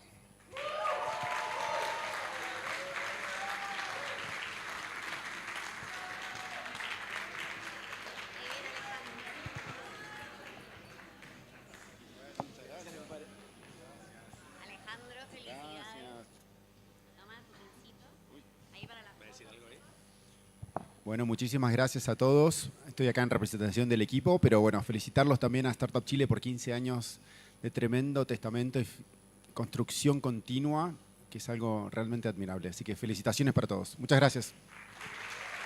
Muchas gracias, Alejandro. Gracias, Seba. Y ahora llegamos a The Best Startup, que, como les decía al principio de esta jornada, es quien representa un poco de la mejor manera lo que buscamos apoyar y atraer aquí en Startup Chile. Y esta startup ganadora se va a llevar, además de lo que ya comenté de la memoria y la entrevista en Radio Infinita, se va a llevar una experiencia muy relajante de parte de Caja Los Andes, ¿ya? Así que acá tenemos toda la información. Muchas gracias, Caja Los Andes. Fuerte el aplauso. Y para presentar la mejor startup, por favor, invitamos a Nicolás Chea al escenario.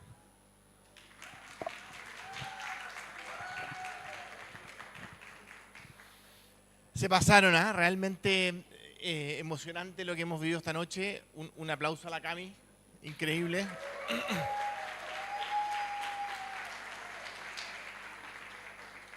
Yo en representación de los viejos del 2010, la verdad que lo que dijo José Miguel al principio efectivamente es lo más lindo que sea Startup Chile, que sea una política pública de Estado que continúe independiente de la ideología, que estemos todos de acuerdo. Así que qué lindo ejemplo para el país. Quiero también una anécdota a propósito del ganador. Me tocó en una reunión bilateral con el presidente Piñera, que en paz descanse. Estábamos en la mitad del terremoto. ¿Pueden apagar la radio, no? ¿No? ¿Pueden apagar la música? ¿Pueden apagarla? Y me acuerdo que cuando estábamos partiendo de Startup Chile, él dijo, bueno, señor Fontaine, que era el ministro, entonces le dice, oye, ya, qué interesante esto, cuénteme de qué se trata. No, es que vamos a traer estos extranjeros. Entonces el señor Chea tenía que presentar el programa, y entonces inmediatamente el presidente Piñera, como era un empresario muy acucioso de la cifra, entonces dijo, bueno, entonces, perfecto, ¿qué porcentaje se lleva el gobierno? 0, presidente. Bueno, entonces, ¿cuál es la tasa de interés? ¿Cuáles son las condiciones de la deuda? No hay deuda, presidente. Y ahí el presidente Piñera nos mira como que nos quería tirar por la ventana la moneda. En el contexto del 2010, imagínate, no había plata, no había, o sea, el país, la infraestructura, la medicina, y nosotros regalándole plata a todos, incluido a los extranjeros, y fue difícil hacer la defensa. Y me acuerdo que en ese minuto cuando le decíamos, no, pero es que créanos que va a llegar gente increíble de Siberia y de Argentina y de Brasil. Y esto se va a pagar con el tiempo porque la cantidad de trabajo que se va a generar y la utilidad para el país, esto no es de un día para otro, en fin. Y bueno, entonces, ¿por qué hago este recordatorio? Y el presidente Piñera me dijo, bueno, entonces, señor Chea, a usted lo deberíamos mandar lo deberíamos sacar del Ministerio de Economía y mandarlo a Imagen País, si usted quiere hacer puro marketing con la plata nuestra. Y dije, la verdad, presidente, sería harto más fácil Startup Chile, pero créame que acá la parte económica sí nos importa. Cuento esa historia nada más que para hacer un reconocimiento al presidente, pero además porque para dirimir quién fue el mejor startup de los 15 años, me acordé de esa historia. Y por eso inventamos el cuarto premio, que es el que viene después. ¿Qué cosa? No, hasta ahí no me voy a hacer el spoiler, pero la verdad que a propósito y me acordé de un cuento, y creo que es cuento correcto, pero el Best Startup, hace como 14 años o 13 años, se me acercó a mí y me dijo, Nico, estoy tan agradecido porque en verdad sin Startup Chile esto habría sido imposible. Porque gracias a esto y que estaba cerca y que conocíamos al Ministerio de Agricultura, le conseguimos un permiso que sin el cual, no sé cuál, era una cosa así como imposible. Hans, ven para acá, bueno, para que ya todos saben que eres tú.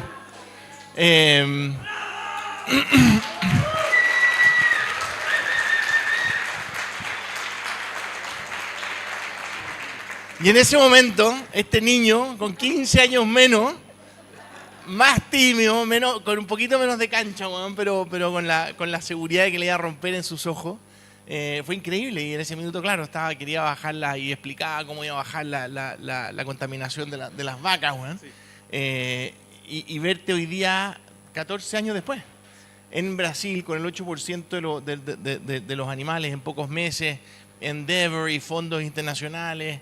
O sea, realmente acá es una manifestación muy concreta de qué se trata Startup Chile. Esto es un ejemplo, son esas historias imposibles que van a motivar a muchas personas, pero también tienen la parte económica. Esto no es que estamos llegando y gastando, acá hay una responsabilidad enorme con los contribuyentes, estos son impuestos, son recaudaciones, tienen un costo de oportunidad, podrían estar siendo invertidos en medicina, en alimentos, en vivienda social, pero decidimos como país apostar en los emprendedores. Y la verdad que lo que han hecho en Phage Technologies es un ejemplo increíble y por algo te estamos dando el premio, de que todos los checks que nosotros soñábamos con Startup Chile se manifestaron 15 años después. Así que, compadre, felicitaciones.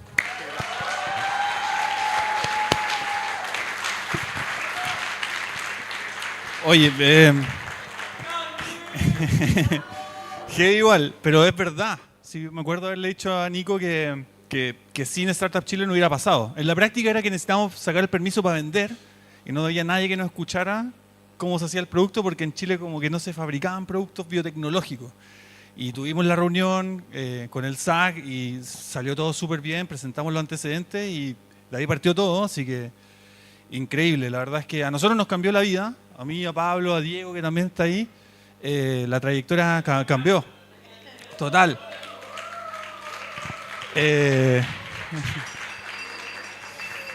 Y y ahora, para que se hagan una idea, son 120 personas. Hay científicos, programadores, ingenieros comerciales, abogados, o sea, como un popurrí de profesionales, todos súper desafiados, hablando con Merck, negociando con Bayer, hablando con Wilson Sonsini para ver cuál va a ser la estrategia de propiedad intelectual. Hace poco nos ganamos el premio a la mejor estrategia de propiedad intelectual, que era por Pablo, por la WIPO, que es la Agencia Mundial de Propiedad Intelectual. Así que en verdad, como que se está consolidando un montón de cosas preciosas. Y nada, muchas gracias. ¿Se puede saber cuánto vale Phage hoy día? No, porque vamos a salir a hacer la serie B, así que no.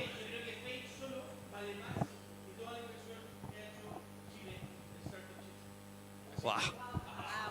Increíble, vamos. Hans, tu mochila, tu estadía en Caja Los Andes y tu pin conmemorativo de estos 15 años. Felicidades, muchas gracias. Muchas gracias. Muy bien. Ya, y bueno, como yo les dije y como Nico les recordó, chicos, pasó lo increíble. Y nuestro jurado quiso agregar un premio más. Así que invitamos a Javi y a Ángeles, si es que pueden subir al escenario y contarnos acerca de este premio sorpresa que tenemos. Gracias, Cami. Es que fue pelea. O sea, estábamos ahí atrás y ahí fue a combo, literalmente, y fue ya. Necesitamos tomar una decisión y finalmente nos pareció muy relevante dar un premio más. Y un premio que es clave, que se llama Subspirit, que es el premio que refleja ese emprendedor o emprendedora, para no spoilear, que representa los valores de Startup Chile, el aporte no solo de esa persona como emprendedor o emprendedora, sino que también de su startup, el impacto y esta persona que se ha vuelto realmente referente para nosotros en Startup Chile y sabemos que también para todo el ecosistema chileno. Así que dejo a Ángeles para que les cuente quién es esa persona y esa startup. La responsabilidad de dar el nombre. Les quiero dar algunas pistas adicionales. Una vibra increíble. Un pitch increíble. Un impacto, no solo en Chile, en el mundo. Desde la tecnología al negocio.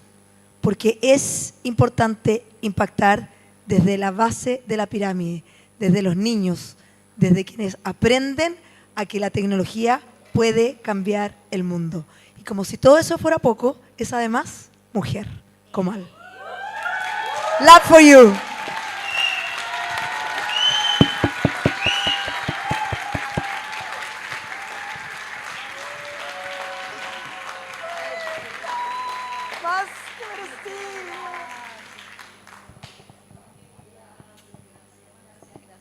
Gracias. Oh, me encanta, me encanta. Gracias por crear un premio, o sea, gracias por crear un premio. Muy, muy orgullosa del espíritu SAP, siempre todos en el equipo. De hecho, hasta celebramos nuestros OKR Reviews o nuestros Quarterly Business Reviews en la oficina de Startup Chile hasta el día de hoy, después de ya más de 10 años en la comunidad. Somos Sappers orgullosos y orgullosas, así que muchas, muchas gracias por este lindo premio y que viva Startup Chile. Felicidades por los 15 años. Gracias a todo el equipo que lo hace posible y gracias también al equipo fundador que han pasado y al equipo de directores ejecutivos que han pasado por todos estos ups and downs de la industria, pero aquí estamos emprendiendo e impactando en Chile, de Chile para el mundo. Gracias, gracias a todos y felices 15 años. Gracias, Comal. Quédate aquí. Invitamos a nuestros ganadores, por favor, si pueden subirse nuevamente para una foto junto a nuestro jurado. Ángeles, perdón. Nuestros ganadores, si pueden subir. Y después se preparan todos los emprendedores ahí para que saquemos una última foto histórica, ¿ven? Ahora sí le podemos poner música.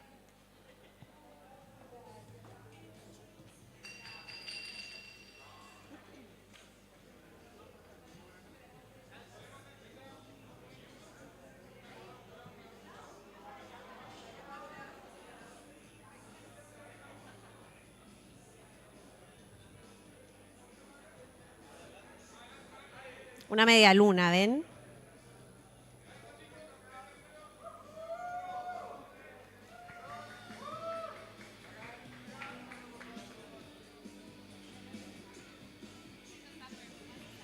Once a Zapper.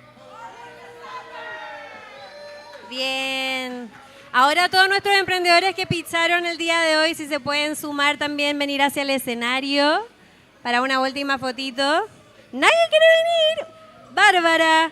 ¿Quién más falta? Aníbal, José, Mariana, Luciana.